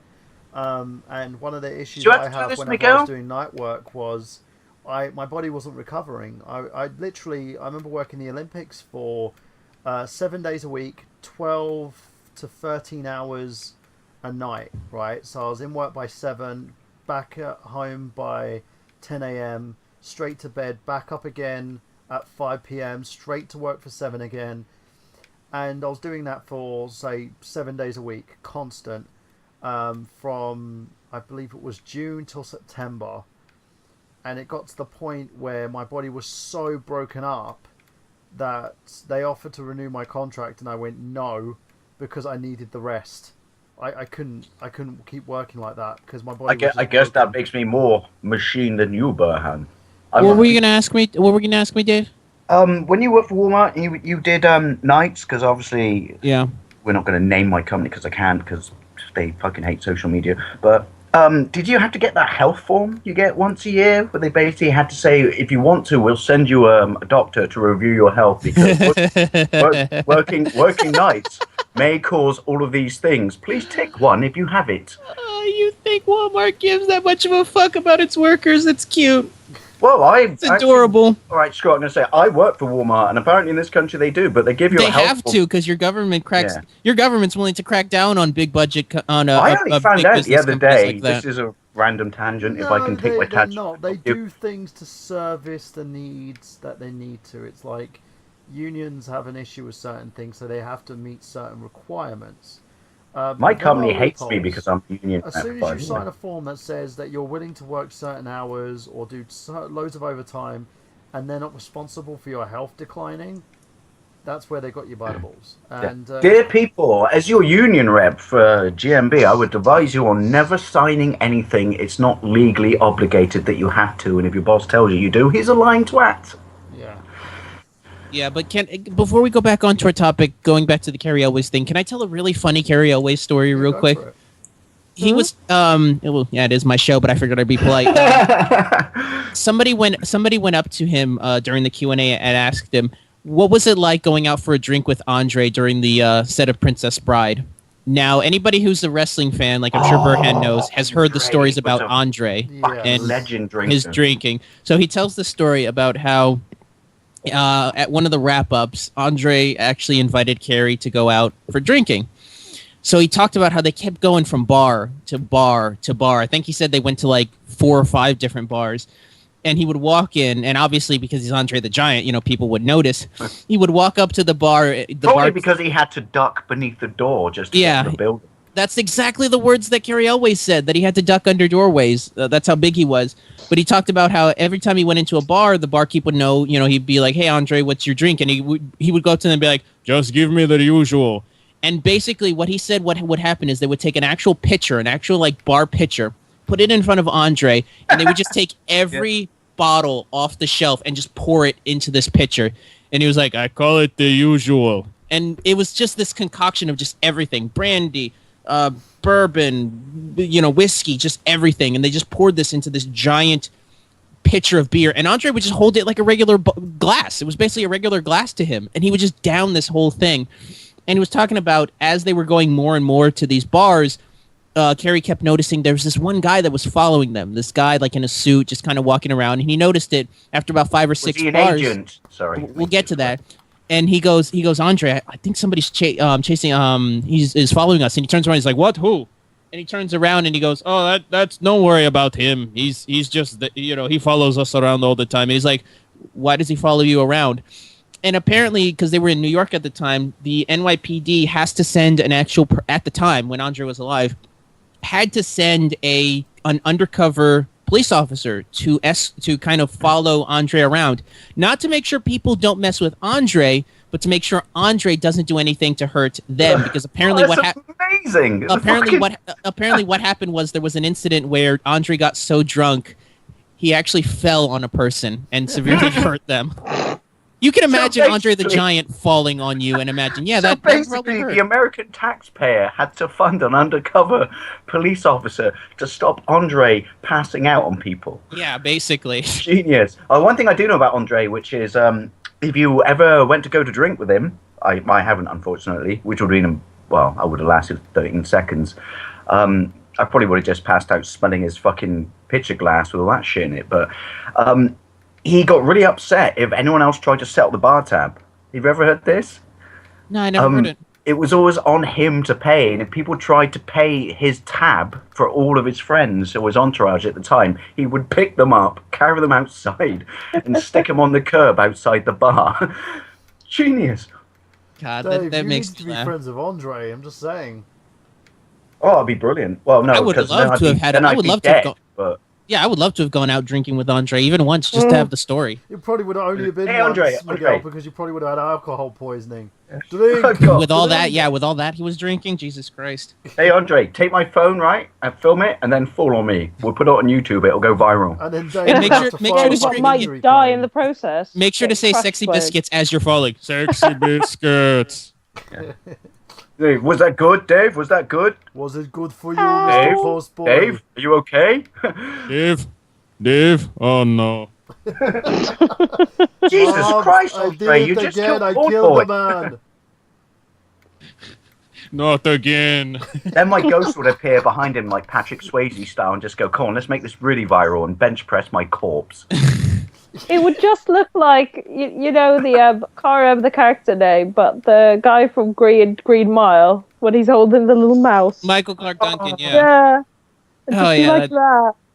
Yeah, Yeah. behold I his can't name. forget, what's the mouse's name again? Dave. No. And then Dave, it's like on his grave, he did it for the internets. Hang on, Yeah. hang on. On my grave, I will still guarantee that I will twitch at least once like Apollo Creed. All right, What let's. was the mouse's name in Green Mile? I don't remember. It's been a while since I've seen that movie, but Andre. we're going way off topic right now. We got about a half hour left, but yeah, going back to the '80s in terms of action, I do want to mention the lower budgeted stuff because this was the big year where you started to see kind of a split between big budget action and lower budget action. And by lower budget, I'm talking about canon. You mentioned the American Ninja movies. That was a big franchise of theirs. Yeah, They that also was did. freaking They also did awesome. all the Chuck Norris movies. They did all the Death Wishes after Death Wish 2. And Michael Dudikoff didn't even know any bloody martial arts. Yeah. But yeah, That was the 80s. There you go. 80s. Good point about the 80s. The low budget movies that you're talking about, which is it was possible to be a screen star, all right, kind of B movie ish, and have a massive presence in, make loads and loads of movies, but not actually be skilled at your own art, which is, hey, dude, you got a good body, you kind of modelish. Do you want to be a ninja? I don't know ninjutsu. Oh, that's all right. Don't worry about that. We'll just write something into the script. And then Michael Dudikoff made, how many did he date before David Bradley replaced him? No, but Did they, it? they even did one together, didn't they? Yeah, it was the fourth one, I believe. Either Yeah. the third or the fourth one was Where David together. Bradley fights him, and it turns out it's not him because the bloke could actually do martial arts, and he pulls his face off at the end, and it's a mask. Yeah, it's to me, I loved it. Those movies as a kid growing up, I was like, my God, he's the American Ninja. My big favourites were the Shogo movies, though. I love those ninja movies, especially American Ninja still has one of the greatest posters in the world ever. That's very Bruce Springsteen. When you see Michael Dudikoff holding the katana in a vest in front of the American flag, even though I'm not American, I dare you not to well up in that. I saluted. Yeah. Yeah, I mean, Canon had such great movies. I mean, I would love to be. I got to watch Did more they of have their. a cinema chain or theatre chain in the They States? did, Because yeah, when Canon they went had a... bankrupt, their chain basically died as well. Yeah. Because the cinema I watched, all the movies I watched as a kid, was actually a Canon cinema, and it had that big, embossed logo that you saw at the front of all Canon movies on the front of it. Plus, also, every Tuesday was half night in the bar. Yay. Yeah, I Canon was a little bit before my time, so I've really got to go back more and watch it. But they like I said, if you watched the Chuck Norris movie in the '80s, it was done by Canon. If you watched any Charles Bronson, Delta Bronson, Force, basically, was Delta Canon's. Force, Invasion USA, things like that. Who was I going to say? Charles Bronson. All the movies that he did in the '80s were under Canon. I mentioned Cobra, that was done under Canon. Stallone had a 2-picture deal with them. The other one So being they were like a mainstream studio who were almost technically independent because they just did what the fuck they wanted to do. their big tagline, from what people have told me, was they were B movies on A budgets. Yeah. You know, they were very simple action films, but they had more of a budget to them. They weren't just $1 million pictures. I mean, yeah, some of them were $1 million, but that was out of necessity. You know, they wanted more high-end action movies, but We should still do an episode on Canon, by the way. I want to, but I've got to watch more of their movies. Like I said, they're a couple of years before my time. By the time I was born, they were kind of on the downward spiral. I think by 90 they were pretty much done for. But yeah, they were a big. They were part bought out, weren't they? They They- collapsed, but who actually bought them out and I absorbed believe them? They were resolved into different things because the Canon format, I think, was bought out by Kodak, if I believe so. And the cinema. There's irony because Kodak makes cameras and so does Canon. Yeah. Sorry, never mind. And the cinema chain was bought out and turned into. Fuck, what was it? I think it was View. They were bought out by MGM, I believe. Yes. Yeah, they were bought out by MGM at the time. tape library- Oh, was bought out by Canon, you MGM. made my childhood wonderful, and I salute you.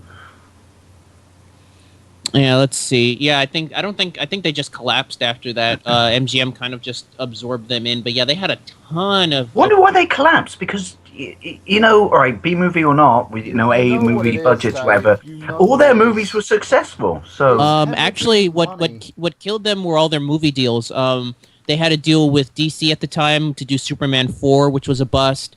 The deal that they had with Mattel to do Masters of the Universe was a bust. that's right. The deal with Marvel at the time was a bust because they couldn't get Captain America out in time, and they lost the rights to Spider-Man. And they were gonna make Spider-Man, and they wanted Arnold Schwarzenegger to be Doc Ock.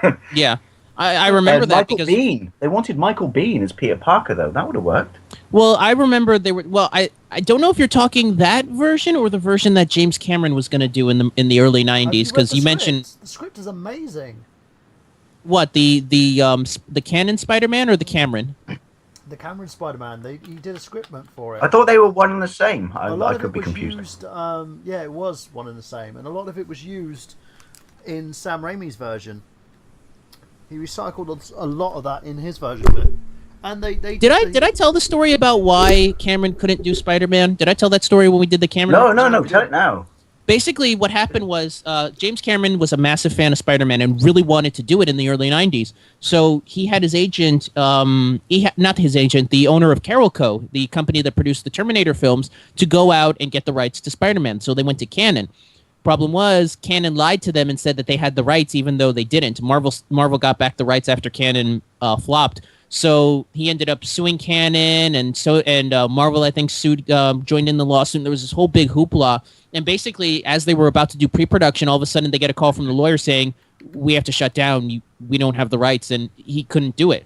I believe they offered to give him the rights in '98 when they were doing the Raimi version, but I think he was still doing Titanic at the time, so he could not do the movie. Yeah. But yeah, like I said, I talk about alternate See that movie? I know it will never happen, but I would kill to see I it. think an Cameron early helped me a '90s, Spider-Man an early movie. '90s James Cameron Spider-Man. Like I said, I've said it before. There's an alternate universe where this movie exists, and I want to see. And it would have been practical effects also. All right, it would have been Cameron, so he would have had some digital But he effects was- in there. Yeah, he was the one who But it- decided on the idea of Peter actually having web fluid in his veins. Wasn't there a scene? Supposedly there was a scene I remember where he wakes up after getting his spider powers and his sheets are just covered in web goo. Yeah. Yeah. I guess that was a You can good actually read dream. The script, it's online. If you're very creative and you want to go onto Oh, Google link me, to link find me. it, Find you it, can link me. find it because I read it, and the scriptment he did for it, which is basically it's a diversion of a treatment and a script together. It's kind of a way to save time and effort, and also it kind of gives details of what they do with the characters, how everything's produced, etc. And it's amazing. I enjoyed it. I felt it was really good. I felt he understood the character. Amazing. I just It would have been really- amazing with Arnie, though. Think what he could the one-liners they could have, which is, I'm going to hit you in the just- you know face. what? Hold on. We're talking about Arnie being a great Dr. Ock, but keep in mind, several years later he would play Mr. Mr. Freeze. Yeah, that's So what I'm let's saying. kind of temper ourselves. I'm not. Yeah, but the let kind me of- just say the one-liners they could have done with Arnie is fucking Doc Having Ock would have been brilliant. Arnie- Which is, I'm having going to hit Arnie you in the as face, but I'm anything going to where do he it has 8 to- times. Having Arnie as any comic book villain because he plays it as a comic character. That's the problem. I think that's the difference between playing a villain that people. You're not going to actually- put me in the cooler. Yeah, it's there's a difference between playing a villain and playing a comic book villain. One of the reasons why I like the new Daredevil adaptation is because everyone seems real. They seem realistic, even though the fact that Matt Murdock gets the fucking shit beaten out of him most of the time, but they seem real. And then blames it on sex. With the other characters, with like Mr. Freeze, for instance, and Schwarzenegger and the whole Batman fiasco, a lot of these characters didn't seem real. They just seemed comic, like. But oh, yeah, I'm in their super defense, crazy. though, Look, Dave, Batman I'm became a- crazy. I'm going to take over the yeah, world. but Batman became a character of itself at that point It was a with Warner parody. Bros, didn't it? It became a parody of itself, and that's kind of the problem. And I don't see Schwarzenegger as Doc Ock. I think he would have turned it into a parody. I do. I think it'd be fucking amazing. Give him some goggles. Fucking shit-tastic. Nah, I don't. I think the Doc Ock. Need a hand? I got 8. The Doc Ock There they you go. got was I think close enough in the original second Raimi movie was close enough. Oh, Who wants Alfred- to high-five me? I need 8 of you. I got to agree with Burhan. Alfred Molina's portrayal of Doc Oh, Ock yes, is brilliant. amazing. Yeah. So I think for me that would work. Arnie as Ock would have probably killed. Alfred me. Molina is the only person to have 4 Lego figures based on him, by the way. Do you know this? 4? Yeah. He was on Jonathan Ross, and he was talking about he has Doc Ock, He did a lot of work. He over has- there as well, didn't he has Indiana Jones, and I forget what the yeah. other 2 are, but he actually has 4 Lego. He's the only actor, even though most people don't even know who he is, who actually has 4 Lego figures based on him.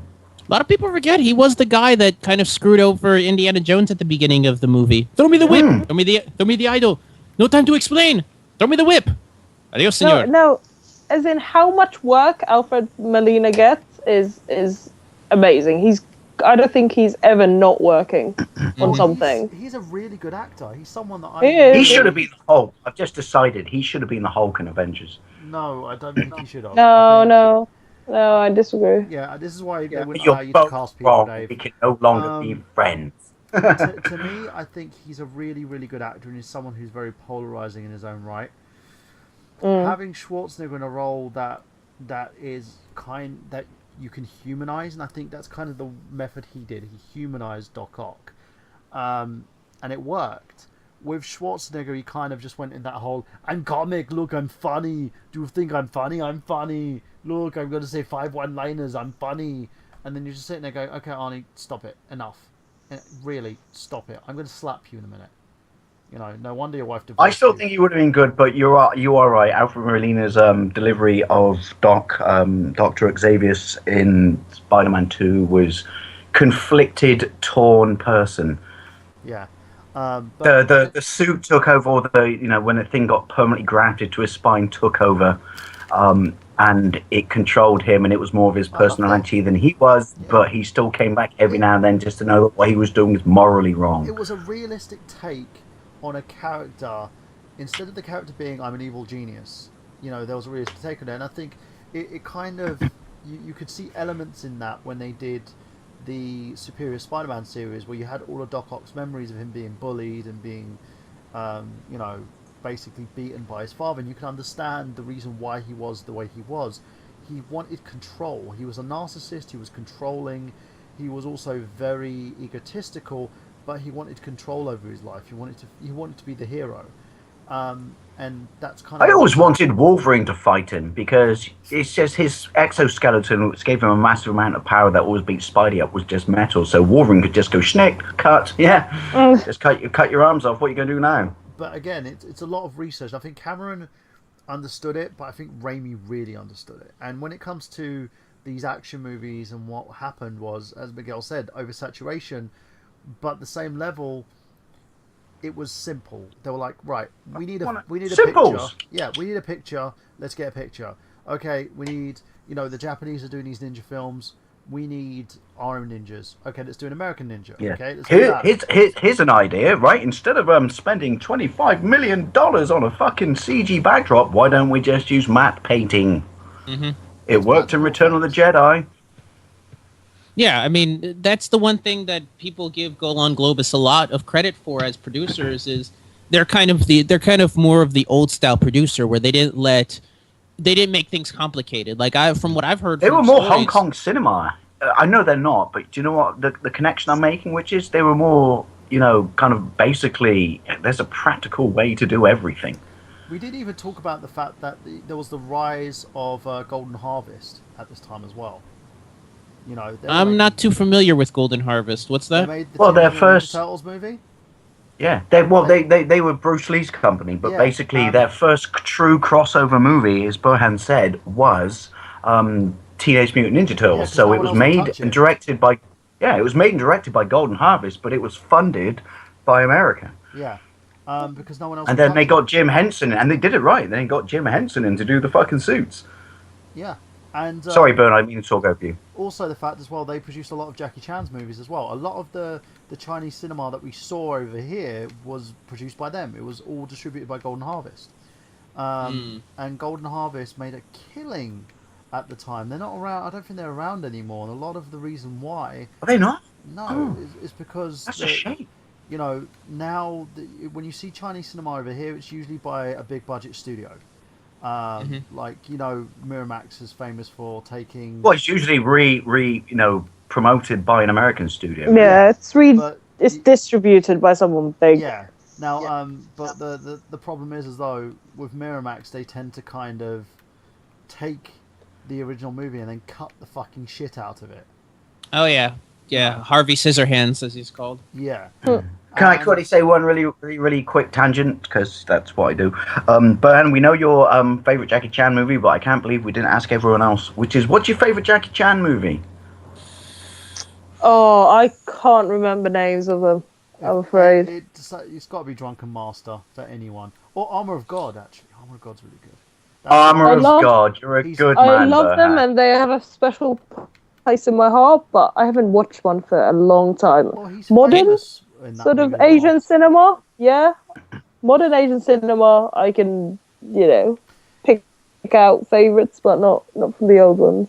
Yeah, I got to go back and rewatch a bunch of old ones. It's been so long since I've seen a Jackie Chan movie. The big problem with Jackie Chan is he really hurt his credit. There's no problem with Jackie Chan. No, Burhan. Not Burhan. Dave. Yeah, let me say this. I would agree with Dave on that one. Let me say this. The problem with Jackie Chan is that his American half of his career really hurt his overall I ignore career. That.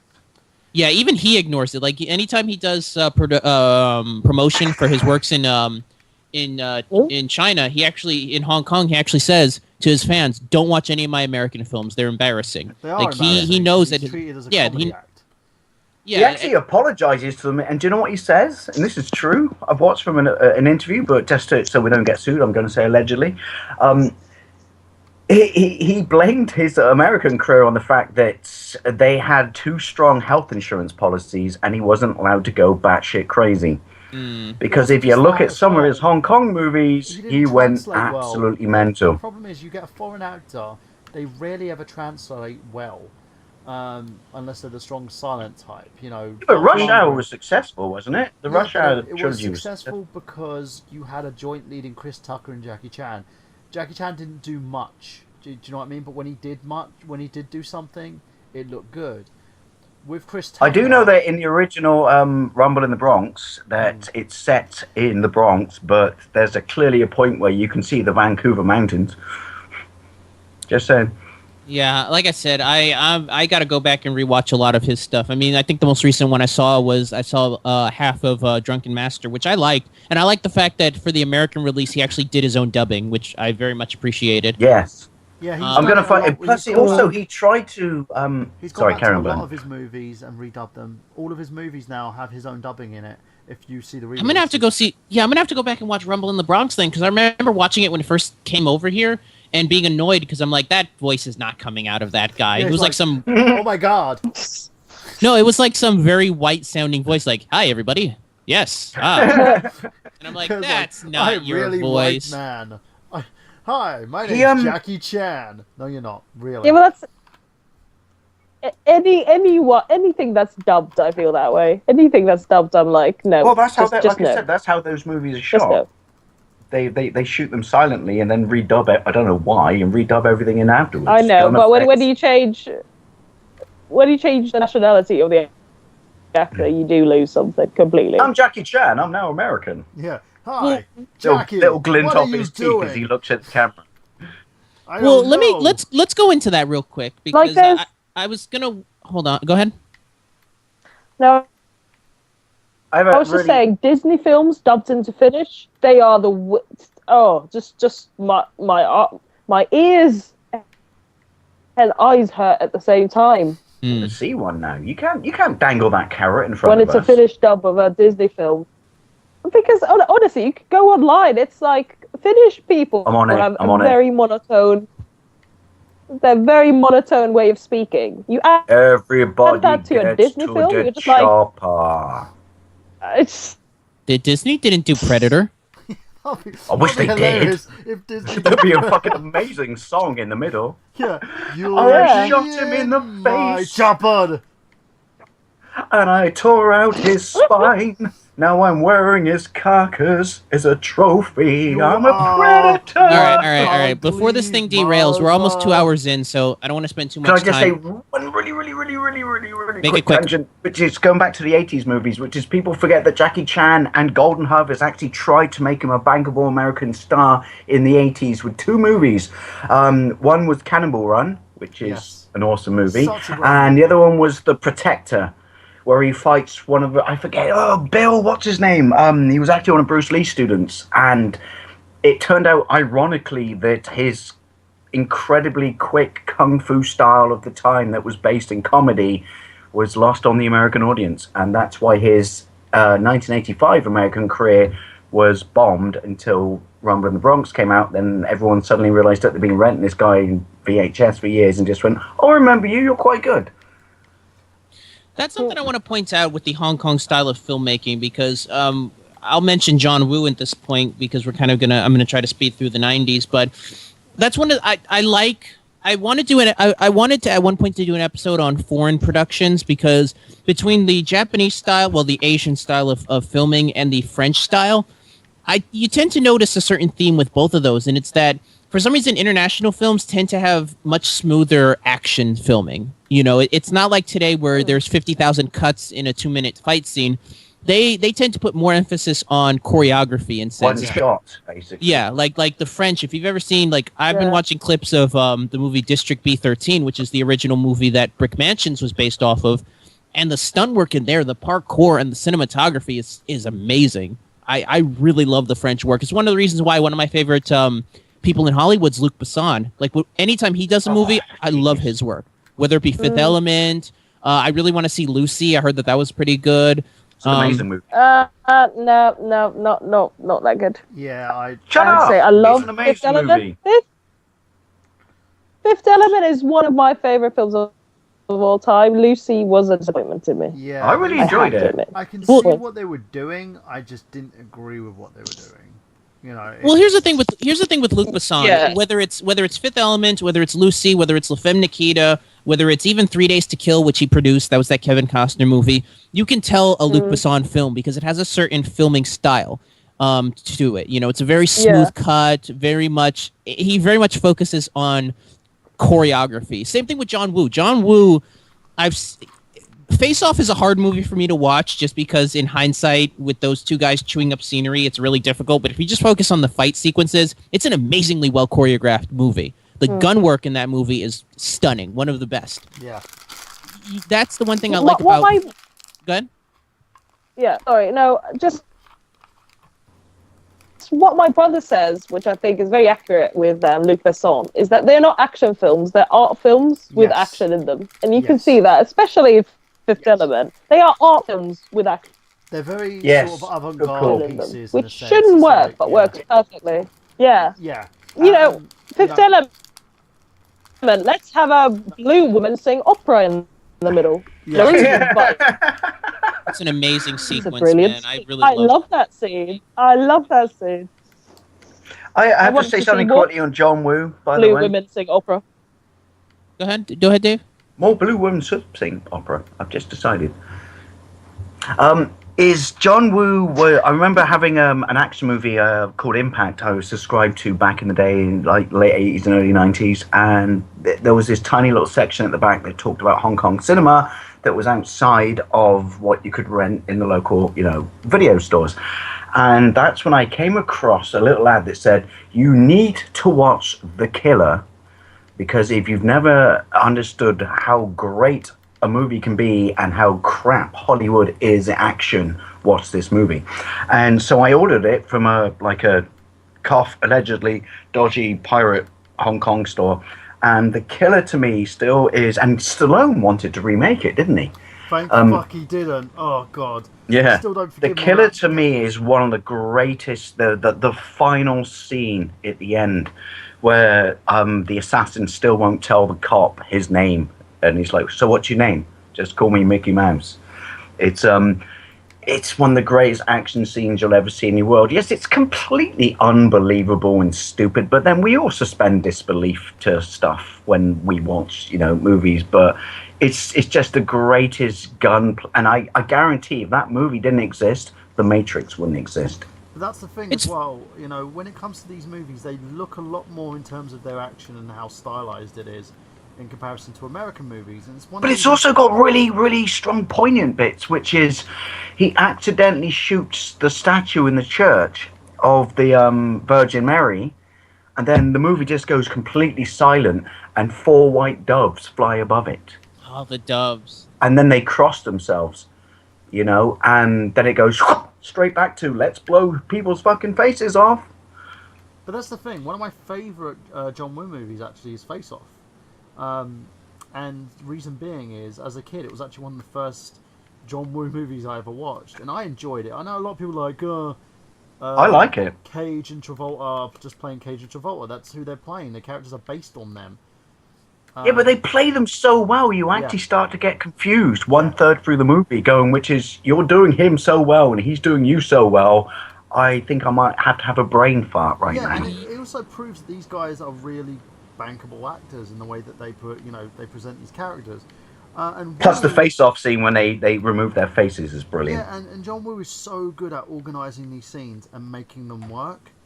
And I think that's the big thing here as well. A lot of, you look at the translation, the way that these directors translate, 9 times out of 10 they're pretty good. I think John Woo did a lot of great things over here, but he said he was hindered a lot by studios. Yeah. And it comes back to Jackie Chan and health insurance, believe it or not. Which is in, Asian cinema, you have a specific way of doing something, which is you sign a contract, your body's at my control. Oh, wait, we're in North America. Oh, shit, it turns out that we have to protect you. Yeah. I mean, he did a few bankable movies. I mean, Broken Arrow did Hard pretty Target good. is one of my favorite, and I was so excited when I read that in this magazine I was subscribed to. You're getting excited. Let Miguel talk. No, I was going to say, between Hard Target, Broken Arrow, even some of his franchise stuff like Mission Impossible 2. I mean, that movie did pretty well. That's a great movie.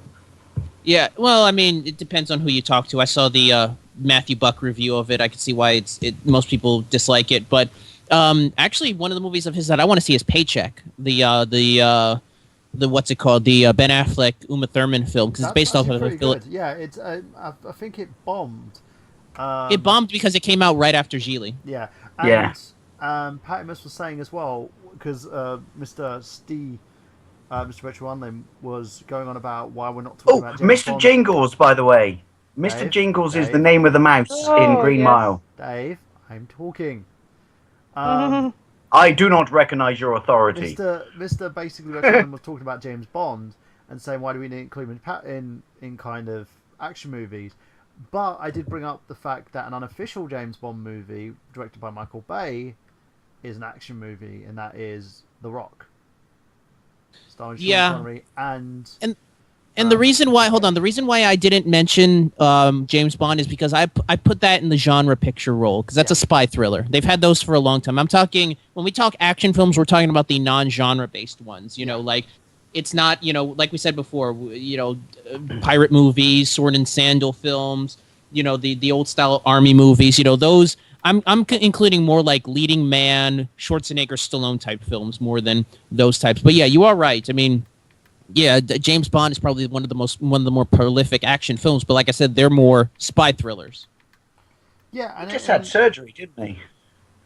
He hurt himself very badly, Daniel Craig, on the latest James Bond movie, Spectre, I believe, and they had to rush him to New York to have surgery on his knee because he didn't want a stunt double, and he did it himself. To which I say, fair play, sir. I like commitment. No, I say you're shortening your career, you idiot. It's fair play up until a point, and then you're just foolhardy. I'd happily hurt my knee in a fucking Bond movie. Dude, put me in a Bond movie. I have a friend who's she does stunt work, and they are trained to do it. When an actor sits there and goes, I want to do my own stunts, you got to be trained to do it. If you're not trained to do it, you're being an idiot. You're shortening your lifespan, you're jeopardizing the movie, and you're also increasing the insurance tariff on that fucking same movie. Don't be an idiot.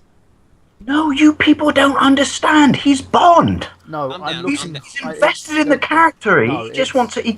You know, yeah, but there's investing in a character, and then there's dying in the midst. See, you're missing the point here, and this will fix all arguments. You've got two actors disagreeing with you. Yeah, two actors here. It's actors versus fans. We're not going to get into that. Right, well, I'm just going to say this. What you're missing the point of is when he does these stunts, you know he's got Roger Moore on his mind, and he's going dun dun dun dun dun dun. If I do my own stunts, they will like me. That's what he's doing. You're getting paid a shit committed to his product. All right. Let's end it at here because we're just going back and forth. Let's go into the late '80s since the early '90s. Can I because Burn cut me off. Can I just quickly say, being a fan of Asian cinema back in the day, when I found out that John Woo would make the transgression to America and was making Hard Target, I was so excited. And I might be the only person in the world who thinks it was brilliant. Forget Van Damme's dodgy mullet. I thought Hard Target, right, it was cut down, it was, sterilized compared to Asian cinema, but I thought it was an amazing transgression from Asian cinema to American cinema, and pretty much a wake-up call for action sequences and scenes and choreography to the rest of American modern studios at that time. Yeah, and just to kind of end it at that, one of the games that I want to really pick up is the special edition release of Stranglehold, because it's the only version that has a full Blu-ray release of Hard Boiled. I don't think Hard Boiled has had an official Blu-ray release, but on the special edition for Stranglehold, it has the full film in high def. It's never had a full release, and that was actually the movie that made him, basically. And it's amazing. People out there in internet land, if you have not seen that movie, really seriously watch it. It's absolutely amazing. The hospital fight scene will give you wood, and if you're a bird, it will give you wood anyway. Just saying. So yeah, let's go into the early 90s, because this is where things... Well, before we get into the early 90s, let's talk about probably the most prolific action film movie that we've actually done a franchise retrospective on. And I just want to talk a little bit just to kind of mention it, because it is a very important movie to the action genre moving into the 90s, and that's Die Hard. That was a big movie for action movies, because when the 90s rolled out, you saw a lot of Die Hard clones. It basically every movie that came out in the early 90s was Die Hard on a blank. Even the big budget movies like Under Siege, it was basically Die Hard on a boat. Impact. Yeah. You could take a film and say Die Hard in a supermarket, and I'm sure you could find an early 90s movie that fits that description. Yeah, or Die Hard basically in a house with your kids. You probably could find that. Mini Die Hard. Die Hard beats whatever. Die Hard beats Bag. Yeah.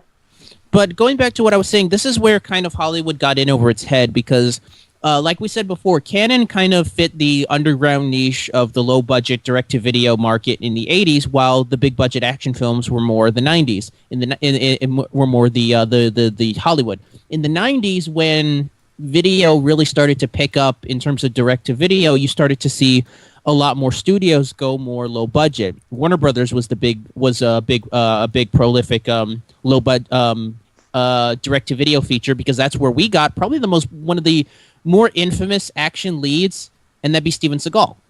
I actually have seen a couple of his earlier works. I know the guy's a joke now. Go back and watch Marked for Death or even Under Siege. No, you can tell. The one that you got to watch before anything is Hard to Kill. Fuck. No, you got to watch. In the States, is it called Above the Law? Watch in the UK, it's called Nico. Watch that, because that's when, as much as I don't like Steven Seagal, he had proper screen presence and could fuck people up like a motherfucker. Yeah, his earlier works that Warner Brothers put out in the early '90s was really good, and I Under Siege is one of my favorites. I really love his character in there. I mean, people talk about him. I figured we mentioned it because he really was a big star in the early '90s, and you could see why. The guy had a huge screen presence, and he brought He was a big martial arts star to a lot of people. You know, he studied in Japan, didn't he? He's one of the only Americans in Japan who's rated at his level in Aikido, I believe. Yeah. Yeah, he's actually taught Aikido in Japan, and then decided to come to America for. Plus, he was a bodyguard for a bit for the CIA, I believe. Yeah, apparently though, a lot of what he's saying, some of the guys that have trained with him have actually called bullshit on it. But you know, whatever gets you the PR. So. I do know he kicked for my martial arts subscription magazine back in the day, Martial Art Illustrated. I do know that he kicked Chuck Norris's mate in the balls. Yeah, and got scorned. The guy was going to, why'd you hit me in the balls? And he goes, well, you left them open. No, it wasn't. He said to one of Chuck Norris's mates, which is, you can put me at any choke, hold or whatever, any body lock in the world, and I'll get out of it. And he couldn't get out of it, so he kneed him in the balls. And then everyone else in the room, and basically the martial art community at that time, just went, that's not getting out of it. That's called kicking him in the balls. You gotta do what you gotta do. Yeah, and basically he got scorned from the. Well, I guess that's probably a good thing, because Chuck Norris is massively homophobic. Got scorned from the martial art community in that time. Oh, definitely. That's an honor thing. It's an honor system. Isn't he an honorary LA cop as well? Didn't he have a dodgy TV show? No, that's LA is in Louisiana. Yeah. But yeah, he was a Louisiana sheriff, I believe. Yeah, it had L in the word. Close enough. You had LA right. It was just a different LA. I just remember watching one episode and thinking, if I was a perpetrator running away, which I would never be because I'm... You would outrun Steven Seagal at that period in his career. Look at him and just go, I like the fact that you dye your rug, and clearly you got hair plugs, and second of all, you're a fat bastard. Oh, yeah. And then I just take off. And then run, because he's just going to put his hands up and Davey's going to be like, shit. Actually, no, I turn around and run back and say, I'm sorry, Norris, but, I've watched Van Damme movies and Bruce Lee movies, I'm pretty sure I can take you. And he'd go like, well, no, you can't, because I got Aikido and shit, and I just throw a donut on the floor, wait for him to eat it, and kick him in the balls. There's irony. Yeah, we could talk. But again, he's so tall, you'd have to kick pretty high. Yeah, but you missed the point, Annina. I've already chucked my donut on the floor, so he's crouched. But yeah, aside from Seagal, the early '90s had what I like to call the big run of action films. This is where you started to see action films really go crazy with their budgets, and I'm not saying all of them were bad. Terminator 2, obviously, we mentioned. Speed was a big hit back in '94. Which obviously, I'm in. Speed was a great movie. All the disaster films. I don't know if you'd rate these as action, but no. In fact, they actually killed the action movie, because after '95, when Twister hit, you didn't see many traditional action movies after that. I mean, Seagal, not Seagal. Well, Seagal had a few that were a little bit lower budgeted, but the Cook. Schwarzenegger still had a racer. He still 6 Day was post disaster. I might be the only bloke in the world who actually likes that movie. What? Eraser. Oh, I love that movie. It's a very smart, especially when he shoots the crocodile. Now you're a handbag. Now your luggage. That's it. You know what? The like I said, '95 was kind of the last year, because once Twister came out, that pretty much killed the traditional action movie because that's basically people just wanted to see things exploding, and it was like, hey, we don't have to have real actors, we can just have special effects and shit. So, then it was Deep Impact and all those films where the Lady Liberty. I'm a hobbit is and I've just escaped an asteroid. He wasn't a hobbit yet. Well, I'm pretty sure his furry feet helped him run up that mountain pretty quickly. But yeah, the 90s were a bit of a dead spot in for action movies. But, you know, like I said, between T2, True Lies, Speed, a bunch of other movies like the Under Siege stuff, I mean, it had a nice little hurrah. And then you had the 2000s where action kind of... Quickly, Miguel, sorry, I just want to say, do you know what the problem with the 90s was when we got to the mid-90s? What happened? It turned into rom-com town. Yes. Not even rom-com town. It was more, like I said, it was more the disaster movies. It was like, disaster movie, yeah. hey, we don't have to pay. Everyone went to Mars. Yeah. I remember all these films where, space films where they went to Mars and things happened on Mars. I'm on Mars, and apparently someone with a caravan and a small tent of plants can live there. Yeah, they weren't alien films, but it was some sort of asteroid thing. I saw at least that was Armageddon. Yeah, but another one. There was another one where they went to Mars. Touching her dad's face. Oh, you're thinking of Red Planet. Red Planet. Yeah, Red Planet. I like that movie. That's a B movie. Yeah, I liked it though. I really did like it, especially for the bit where who's the bloke from Saving Private Ryan who made a porn career? Tom Sizemore. The bit when he's choking and he decides to take his helmet off. Because that's what you would do if you realised that you're on an alien planet and you're choking from air because you've run out of it in your backpack. And he takes his helmet off and just goes, I can breathe. I can breathe. You know what makes me laugh about that guy is like, Steven Spielberg casts you in a leading role in the movie and the first thing you do is do a porno. Yeah. Well, the thing is, you're an astronaut and you're taking your helmet off in space. Well, no, I think they talked about the movie that they've terraformed Mars. Like at that point, they had terraformed. Oh no, they hadn't. They talked about yet. it, but it got reverse terraformed. If that makes sense. I haven't seen this movie in ages. Huh. Reverse terraformed? It's a really fucking stupid movie. All I know is the only thing I took from it that was good was Val Kilmer as a twat.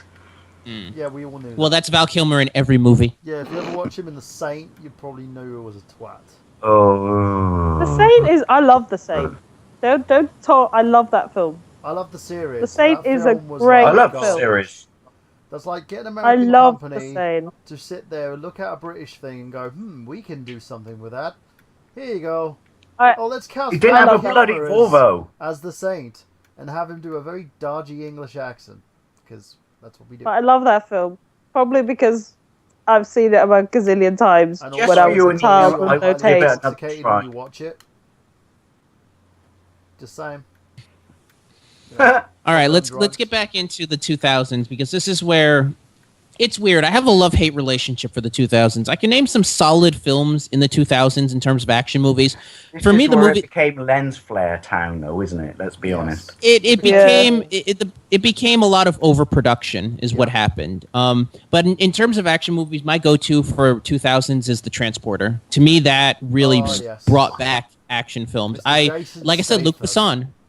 Yeah, and Jason Statham, that introduced me to Jason Statham. I became a fan like that. I didn't grow up watching him in his Guy Ritchie earlier roles, but The Transporter really introduced me to him. Do me a favor and watch his Guy Ritchie shit. It's amazing. I'm gonna see Snatch eventually. I only like brilliant. Yes, Snatch is great. I can only bear Jason Statham in Snatch or Guy Ritchie films. Anything else? Shit. I cannot watch him. Really, Revolver's bad because I actually wanted to look for that one because it's Guy Ritchie directing a Luc Besson script starring Jason Statham. How can that be bad? Terrible. Hey Tommy, take that gun. The thing about Guy Ritchie is he's a one-trick pony. He goes to the well way too often. Guy Ritchie? Yeah, I wasn't going to point that out. He goes to the well way too often. And the whole big problem is he thinks that when he did Lock, Stock, it was great. When he did Snatch, it was pure genius. And then he kept doing the same formula again and again, hoping that people want to see it still. They didn't. To And be people fair got though, bored. I loved his Sherlock Holmes movies. I really do love those movies. No, those are really good. Oh, But yeah, I did again, like those. They Yeah. were kind of one-trick ponies because he did two. He wanted to do more. The studio were against it. Downey was against it. So I'm glad they're not doing any more. But I don't see him doing. I anything heard rumors else. they are doing a third one. I heard rumors they are now doing the third one with Downey. Rumors. True story. Random fact. Do you know that Statham was actually a qualified? Too strong a descriptive term, I know. Olympic swimmer for the British International Olympics team. Yeah, he's like Dolph Lundgren. Dolph Lundgren is an accomplished, fighter, and I and believe the reason he's really good at martial arts is it was apparently, I don't know why this works. Maybe I'll ask more swimmers. Oh wait, I don't know any. That martial arts is the best way to stay in shape if you're a swimmer or a diver, I should say. He was an Olympic diver. Interesting. But yeah, I love that initial run of action stars that we got in the 2000s between Jason Statham.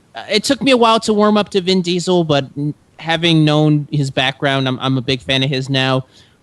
I don't care what Burhan says. I'm a Dwayne Johnson fan through and through. I'm sorry. I'm a Dwayne Johnson fan. I love his work. The thing is, he is an Arnold. He is a Stallone. He was what I call a bankable action star. He's the guy that you could put into any situation and he'll make money. He's not good as an actor. He's tried to be an actor, but most of the time when he's tried to act, people have seen through his bullshit and just went, "Yeah, we're not going to go and see enough one of those." He's good at what he does, and I'll give him every single bit of credit. He's good at what he does. I just don't. As an actor, I find the notion of him intrusive. That's he's a modern day Schwarzenegger. You know, he's good for leading roles in action movies. He can do comedies. In the rundown, there's that kind of handing of the torch over moment where Dwayne walks into the nightclub and then Schwarzenegger walks out and actually says something like, "Yeah." In the 2000s, I have to admit, I don't like any of the big action stars. I've only started liking Vin Diesel now when I've seen him do stuff that's not him being The last Riddick Vin movie Diesel. was amazing. Just He saying. was really good in I don't like Statham. I don't like The Rock. Sorry. I don't either. Which I feel guilty about because he seems like such a nice guy. But does, no, yeah. I will not. But I will not watch the film with you. Yeah, basically. And he insults Statham our is craft grating. because, he makes a lot of money. Statham is really grating. Oh, One at a time, everybody. One at a time. Annina, go first. yeah. Statham is grating. That's he. All he does is do his his London accent. That's I'm it. a Cockney white boy. Oh, Yeah. yeah. He tried to do an American accent, and he still sounded like a Cockney white boy trying to be Yeah, American. it was. I don't know what film it was. It was Still better American. than yours, though, Burhan. Then he said. Sorry. Then he said something like he didn't say darling, like, darling or something, Yeah. and you were like, oh, Yeah, it was really, like, dude, what the fuck? are really you doing? jarred. You were like, oh, did someone but- not like nudge him and go, psst, retake? You say it like Yes. this. So your shit out. Yeah, it's like Colin Farrell's But, halfway yeah. Greek doing Irish. Yeah, I forget which movie it was, but I remember he did it. It was him and J-Lo was in the movie where he did like a Western accent. Oh, God, what was that movie? Shit. it bombed. I know, and that really, I gotta find this movie because I know it came out in 2013. We talked about it. Parker. Oh, now I That just movie's remembered and I was sick terrible. of my mouth. That's I have that's to their version of admit- Jiggly. Yeah, I have to admit, Statham does jiggly. I have to admit, I do like. They're shit films, but I enjoy them. Angela Jolie as the Tomb Raider. That is a great action I film. like the first one. The first one is a great action film. I haven't seen the second one. Oh, who's the bad guy in the second one? She's a great female action star. She's Yeah. she's kind of. Rimmer from Red Dwarf is in it, so. Thumbs Yeah, up. yeah. I'm on the fence of Jolie. I liked her in the 2000s, but she's now showing her age, and she's slowly but surely turning into almost like a female. Madonna. Yes, yeah. I was gonna say female crypt keeper, but Madonna's a little bit Really? less harsh. And she's very egotistical as well, which doesn't help. The only reason she still I looks love so her. good is every night she steals the life force from Brad Pitt. I love her so much. I think she's Well, the great first actress. Tomb Raider movie is really good. I will say that. Second one, Crow. She takes herself way too. second one just gets fucking stupid at the end, where it thinks it's fucking Indiana Jones, Raiders of the Lost Ark on fucking acid. I gotta ask because I haven't seen enough modern photos of her. I know she got the double mastectomy. Did she get implants put in to replace them, or is she completely flat? She had a second one, and this is one thing I would like to say, really, which Yeah, really she annoyed me had about the press. natural-looking ones put in because Okay, otherwise so she's not. Yeah, that would be really. she would look tragic. weird without a bust. So she No, had one. in her case, she's so thin. It would actually look okay on her. It would just make it would make my penis sad. Is what it would do. They're not I would like huge. to say something about her in her defense, which is annoyed me about the British press at the time, which is when everyone said when she got the double mastectomy, they said like, oh, she's just doing it to put her name out there and this and that and this and that and that. And like You thinking, wouldn't do no, that. that's a pretty fucking extreme piece of surgery to go through. And the fact that she said she did it for her kids, all right, granted, she does fly around the world and collect kids like you and I collect fucking amiibos, but Yeah, I I was- think I was don't like, think any woman Yeah. would be like, She I'll just didn't- hack off okay. my breasts for I could be a publicity. billionaire, but I'm pretty, Oh. like you said, I could be a billionaire, but to go under surgery of that extreme nature takes a lot of conscious thought. So That would she got a lot of literally be like Dave going, I'm gonna promote my YouTube channel by getting one of my balls hacked off. Like Exactly. It's a woman. As a woman, your boobs are very precious to you. Yeah. You don't let anyone with knives near them. and they're very precious to me too. Let me just say that right now. Yeah, they're precious to me I too. just like to say, I thought, if I can be serious, I thought the whole massive backlash she got from, I don't know what it was like around the world, but the British press was just kind of like, really, seriously, ignore her as an actor right now, or an actress right now. Ignore the fact that she's got a massive amount of wealth. She did something that takes a big lot of fucking guts to do for a family. So fuck off with Yeah, this. exactly. Oh, she's done Well, this. the Oh, she's... British press is known to be horrific. I think the British press can be the most vicious in the world. I don't like her. Don't get me wrong. I Because- don't like her or respect her as an actress, but I respect her as an individual for doing I that. respect her as And an she's done it actress. again, I just hasn't don't- she? I don't feel. Yeah, I think she's a. because if dodgy someone told person. me you have to hack off your boobs, I don't think I would do it. But she did it again, didn't she? In the Because- last couple yeah, of that's weeks. terrifying. Not So she's done it. mastectomy. She had vasectomy, so ovaries taken out. Because she is. Wow, she's getting got, everything like, gutted. Yeah. a ridiculously high, because she's got a ridiculously do high her. chance of cancer. Sorry. So Yeah. it's that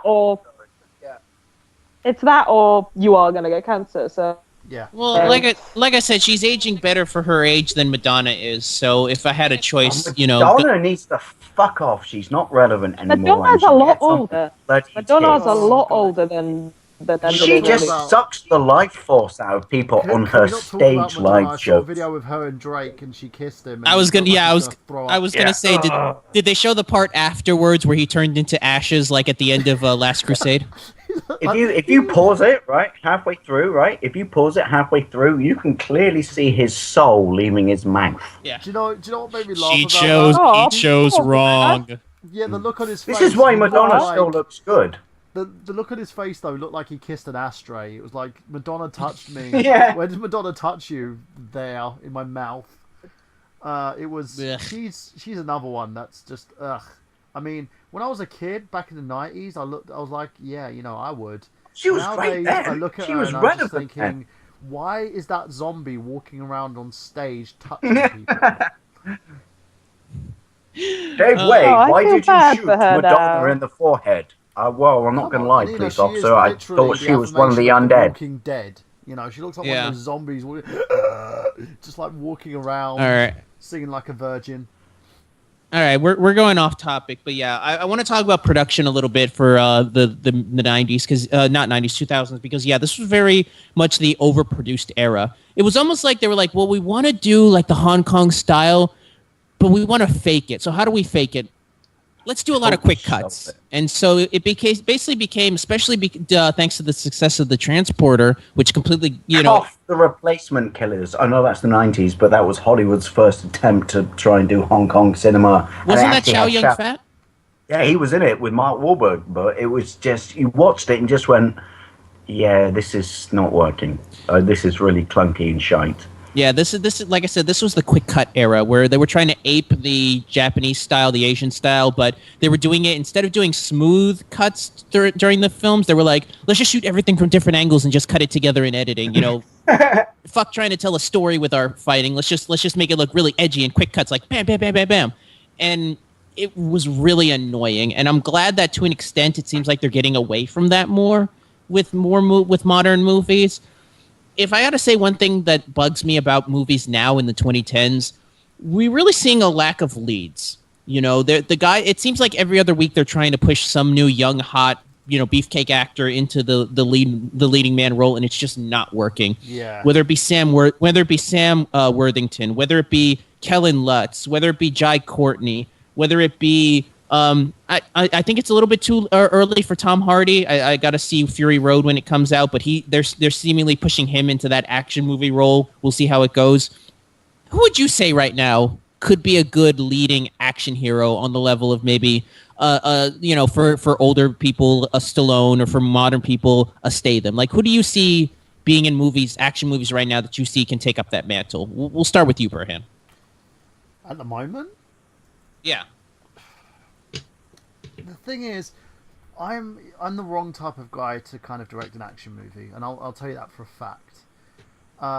In terms of an action movie, a lot of these things don't require substance. You've seen Stallone make bank with the Expendables movies, with the exception of, I felt, the actually one good Expendables movie, which was Expendables 3. Statham seems to... Really? 3 over 2? Yep, 3 over 2. 2's more nostalgia, Now, for me, I would go... I would say Statham is doing well in the role currently. I think Hardy has a very good chance, but I see him more as an actor than a leading action hero.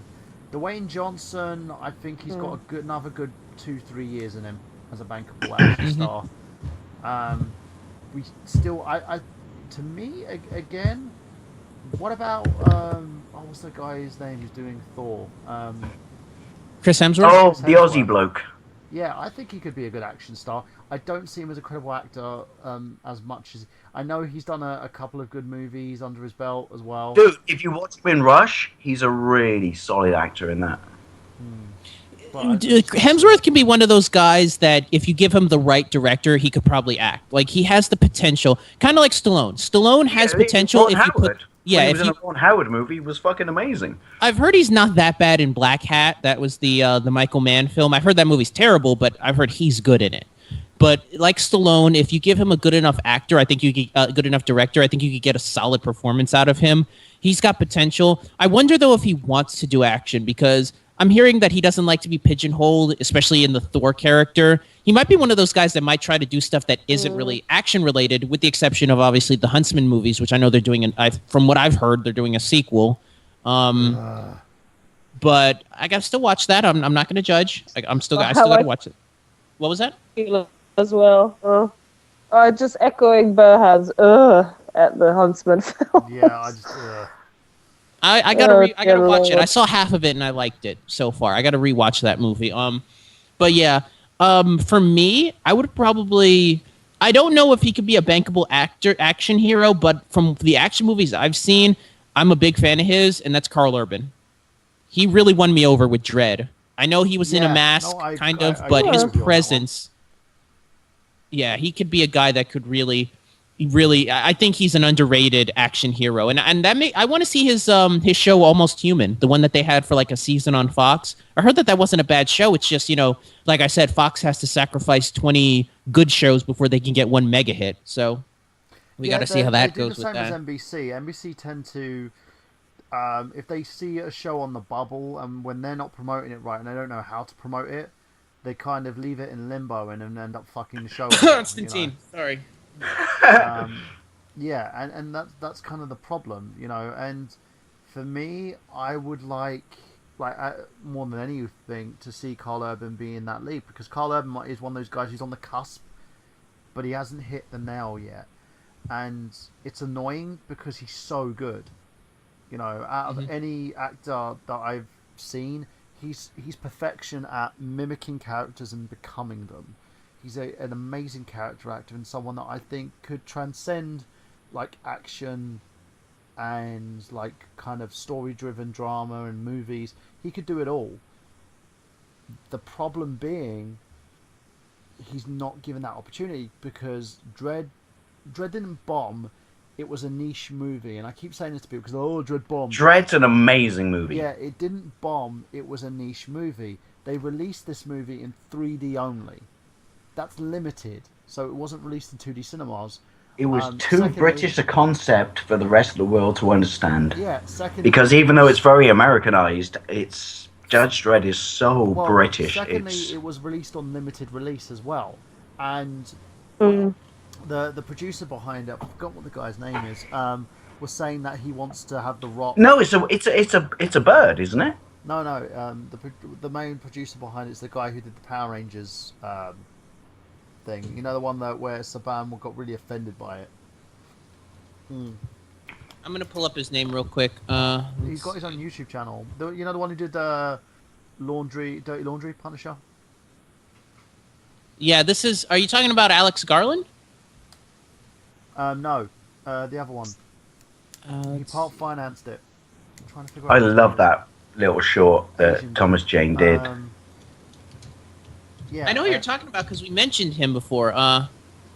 My internet's a bit slow. Let's see, 2006 film. Was it? You're on BT as well, are you, mate? No. Oh, come on, that's a different. There's actually multiple. No, my mouse keeps fucking up on me. Come on. But I know who you're talking about. But yeah, Dredd's an amazing film. It's underrated. Although I gotta admit, I saw it the same time I saw The Raid, so I kind of put them in the same boat. I debate on which movie did that concept better of the whole, Dredd. The Raid I really liked. I'm a sucker for good martial arts, and The Raid had some great moments in it. I don't know if you've seen The Raid.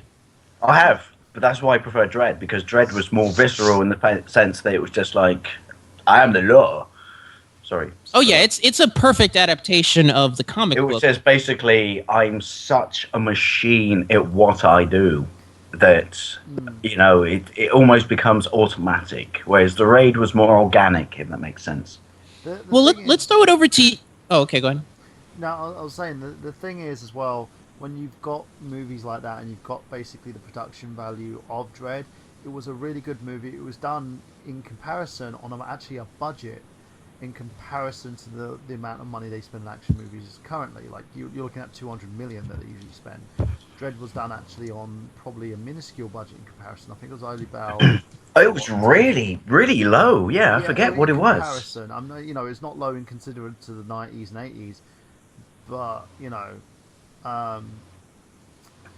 But then that's how you do it, don't you? You do it in a confined space, and you keep the limitations of your environment down to one area, and then you save money. I don't know because I'm not a director, but I also love that. In fact, you could draw levels between Judge Dredd in Die Hard, believe it or not. Yeah. And in the end as well, it's very different. And in comparison, because it was on a smaller budget, it worked really well because it was very closed in. It was very settled, it was really good. I liked it, I enjoyed it. Because it was very limited, that's the reason why it didn't make as much as they were hoping. They did the guns, that's the greatest. Sorry, I didn't mean to talk over, but they did the guns, the greatest, tribute to the comic book which was he had all the range of bullets. High X, Inferno, Rapid Fire, had all the shit from the comic books, and I'm a big Judge Dredd fan. So I didn't mean to talk over Burn, but just like I'm a big Judge Dredd fan. It does lead to one of my favorite scenes in that movie where he's there's that one perp that has the woman hostage, and he's threatening to shoot her, and he's like, "Go ahead, hotshot." And he goes, "Would you call me?" He goes, "I said hotshot." And he shoots that flare into the guy's mouth, and his head just turns into it basically turns into a Chinese lantern. Oh. Genius. Plus, also, where they went really well with this movie, which is, I mean, I know how visualized the comic is because obviously I read it for 30 odd years. Where they went really well with this movie, as opposed to the Stallone movie, was when you saw them like the camera fly over the cursed earth. Then it gets to Mega City, and once it crosses the wall, it's just like a massive, American city in decay, which was brilliant because. Why would you do these skyscrapers and shit like this? Because we wouldn't be that different now than we are here. So I just love the fact that it took a contemporary concept of the future, but put it in a very realistic envision of the world now in that many years, which is how much is it going to change, people? Really? Yeah, we're kind of burning up time, so Dave, I'm going to throw it over to you. Who do you see right now as being a potential big star in terms of action movies? Shia LaBeouf. Fuck off. Really? That was a joke. Thank you for reeling in on that one, people. Just caught myself a massive fish. As soon as Dave said that, I was like, fuck off. I'm not. I've just fished on my back porch and reeled in 4 basses. I can't answer that because I can't honestly see anyone looking at people now coming up who is going to be the next bankable star. I guess that's, dependent upon what studio envelopes them in a great movie. Actually, no, I can tell you who I do think will be a big bankable star, but he's not that young, and I can't remember his name. Who was the bloke who played Tommy in Third Rock? Oh, Joseph Gordon-Levitt. Yeah, I can see him getting big things on his horizon. I think he kind of killed his own spark in a sense because he was up for big things, and then he. I don't want to see a Robin with him, by the way. I don't want to see a Robin movie. He tried to direct and produce his own stuff, and then it kind of went. Yeah, but everyone does that. Isn't he still doing it? I heard he was doing a Sadman film. Well, he's got his own production company. He's acquiring rights to properties that he would like to star in. It's kind of the same thing what Keanu Reeves did when he bought the rights to Cowboy Bebop, so he can get it made. I would kill to see that. In the end, I've got no issue with Joseph Gordon-Levitt. I just don't think he's an action star. I think he does really well when he acts. He's a very. I tell you what, I think there's a Matrix movie. I think these days we don't have the same kind of action stars we did in 80s, 90s. Yeah, but skinny bitches can be action stars. Yeah, they can, because if you look at like the films I've seen that have a lot of action, then there will be the sci-fi films, and in that it doesn't really matter if you're rarely do you see a beefcake character. Well, cast him correctly in the sense that don't put him in a remake of Total Recall or Rocky or something. Yeah. Put him in a remake of The Matrix or something. Oh no, don't remake the remake. I don't think it's really the age of beefcake at the moment. It's more live and it's more live. And... Exactly. Burhan, you flatter me. Yeah, Keanu Reeves is already he's having his moment. He's made now. I don't not think up and coming. I watched this last movie and it blew my bloody tits off. He was saying last year he's not being offered as many roles as he used to be. He's like, people think he's past out. I can see a renaissance in terms of his career, in my opinion. I could see he was taught 4 different martial arts for his new movie. Oh yeah, pretty sure someone invested in him. Are you talking about John Wick? Yeah. Yeah, I heard that's really good. Fucking amazing! Dude, watch it. That movie is amazing. Apart from the dog scene at the start. Some people have basically trashed it. Others have said it's amazing, and I think it looks amazing. It is. I've watched it, right? Allegedly off Tinterwebs. I watched it, and it is absolutely phenomenal. I'm not saying it's going to make you go like give this guy an Oscar, but I'm going to say you'll watch this, you'll be completely engaged, 100%, and after the end of the movie, you'll just go, "That's a good 2 hours of my life. Let's go and punch someone in the face." I'm going to throw one last name out there that I think has potential. It's very limited potential because I've only seen him in one big role that he's done. It's in terms of action leads. Keep your eyes on Dave Bautista. Keep your eyes on him. I think there's potential there. It's very limited, but given between Guardians of the Galaxy and Spectre coming up, I mean, the guy's he's hot right now. He's got heat behind him. No. The day Batista becomes an action lead is the day that Michael Burham finally commits suicide. That ain't happening. Well, I don't want you to commit suicide, Burhan, because I love you and you're one of my best friends. But at the same time, I think you might have to eat your words on that one because I can totally see that happening. We started an episode of the Untitled movie show. We started an episode of the Untitled movie show. You just hear bang. Yeah, dude, I guarantee they'll stick him in some cop fest, shenanigans car chase movie, and it will make him gold. Yeah, it'll probably be him and Seth Rogen. It'll have Brett Ratner directing it, and it's going to make like $400 million. It's going to make $400 million at the box office. But and as long as someone sticks the head out the window and says, "Paganima, who's how Paganima?" Like I said, cocky mode. No.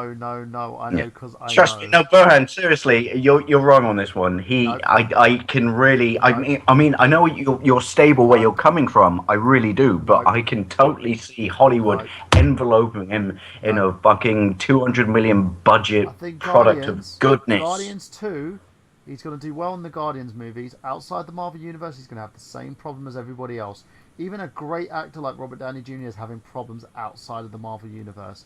If Dave Bautista has a career and Robert Downey Jr. doesn't, outside the Marvel Universe, I will fucking lose my shit. I'll tell you what, Burhan, I'll make you a sportsman's bet right now, which is my next jar of Marmite is going to you if he gets an action leading role in a movie. Because he will. Because Hollywood thinks he's bankable right now. He's playing a villain currently at the moment. He's an odd job, which means he doesn't have to say much. Those are the roles. I mean, he's got a hat that cuts people's heads off. Those are the roles that Batista will shine in. All I'm saying is Man with the Iron Fists. Remember that? But yeah, good call. I just thought of someone who I think probably won't end up doing action, but I think would see Justin Bieber. Action really. Dave, shut the fuck up. Let me finish, Dave. Yeah. Sorry. That's what she said. I think Lee Pace could do very well in action. Who?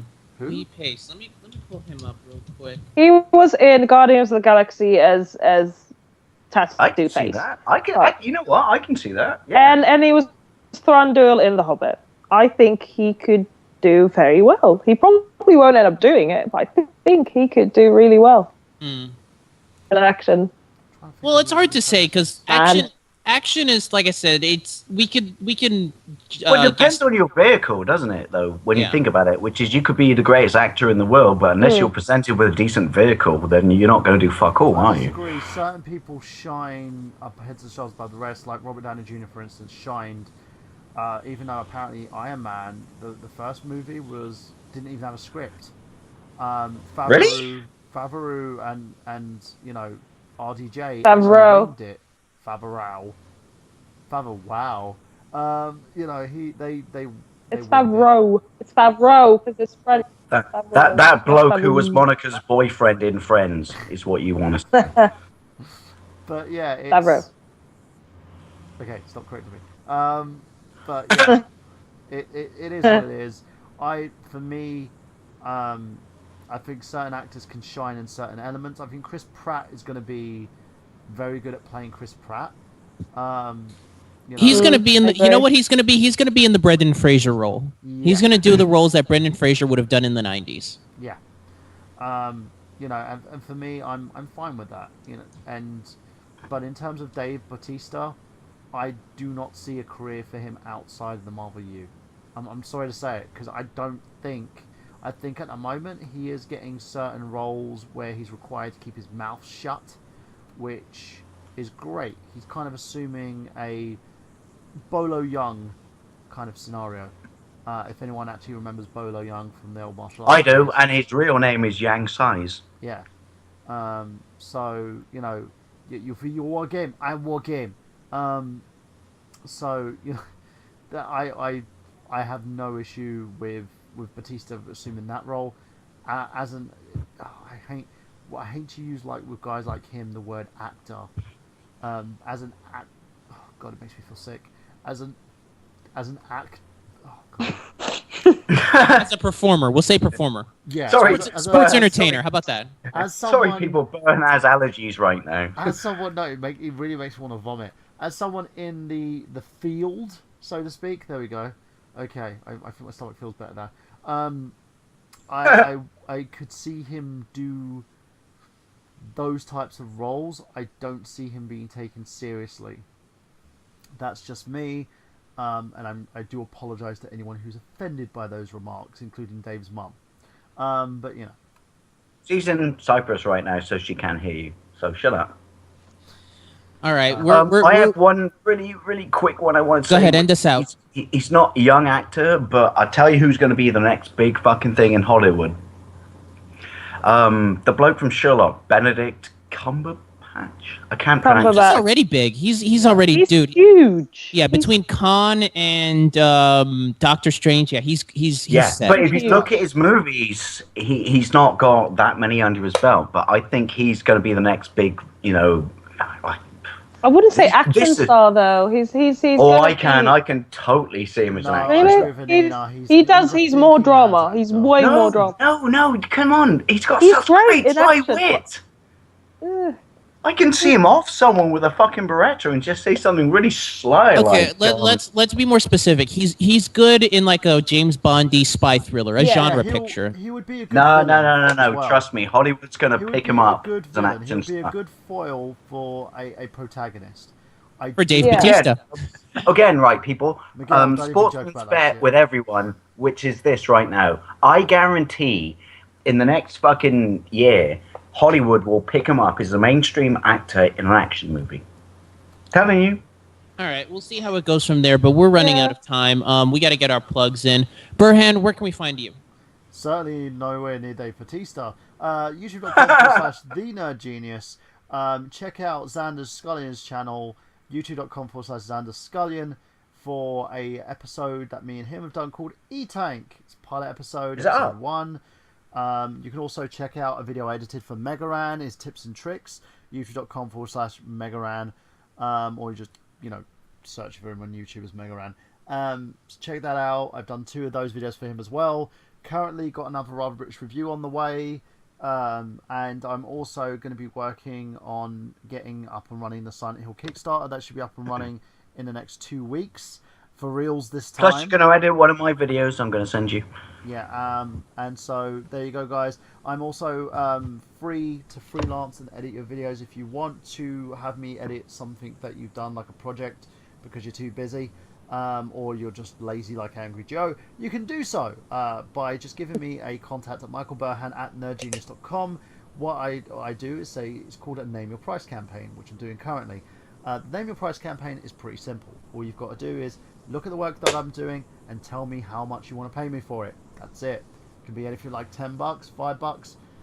You know, $2.50 is kind of insulting, but you know what I mean. Give me a shout. Let me know how big the project is, and I'll be more than happy to do it for you, because I am awesome, and I seem to be very, very motivated at the point as well. Also, short film, 48-hour film that I did. I've got the director's cut coming out called What We Are. It's being released this Saturday. Make sure that you check it out, guys. It's an amazing, amazing piece.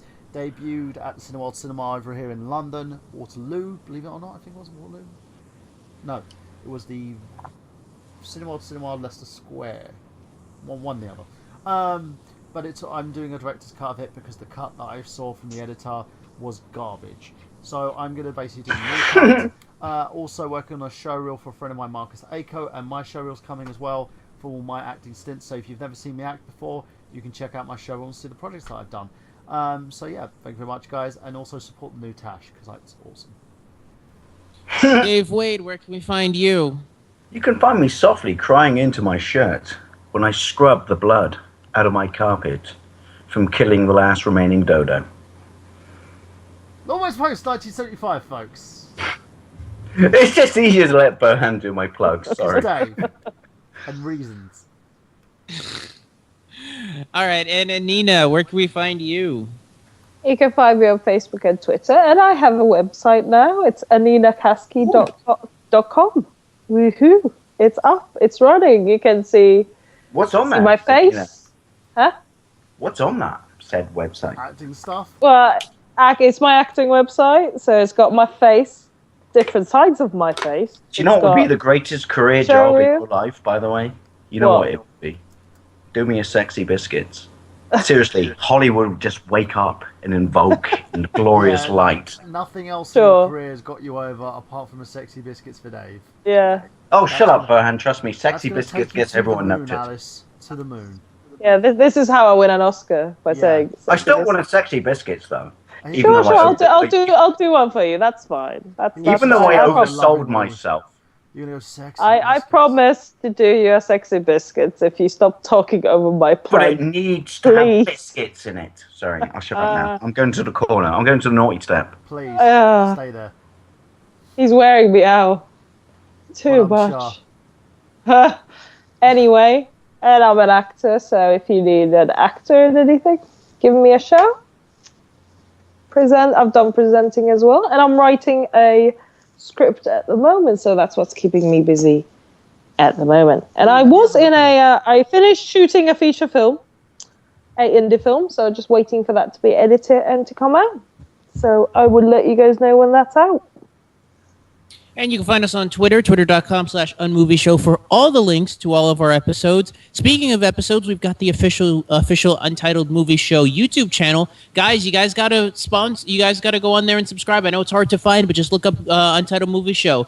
Our logo's right up there. It's not hard to find.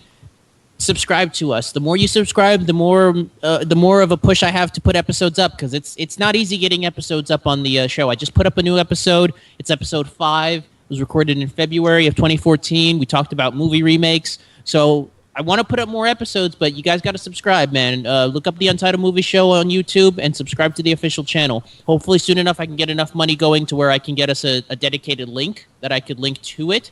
But we got to see how things are going for next month.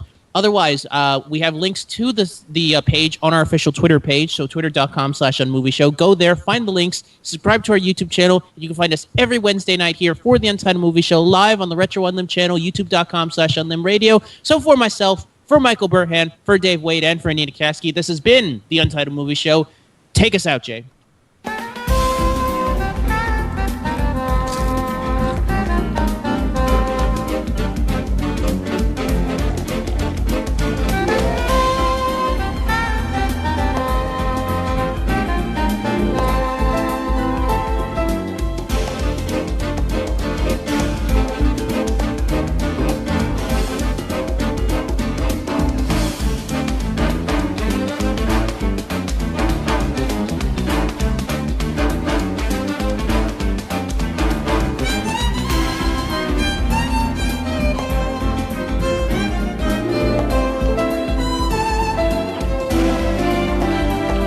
Celebrity voices are impersonated. No celebrities were harmed in the filming of this episode.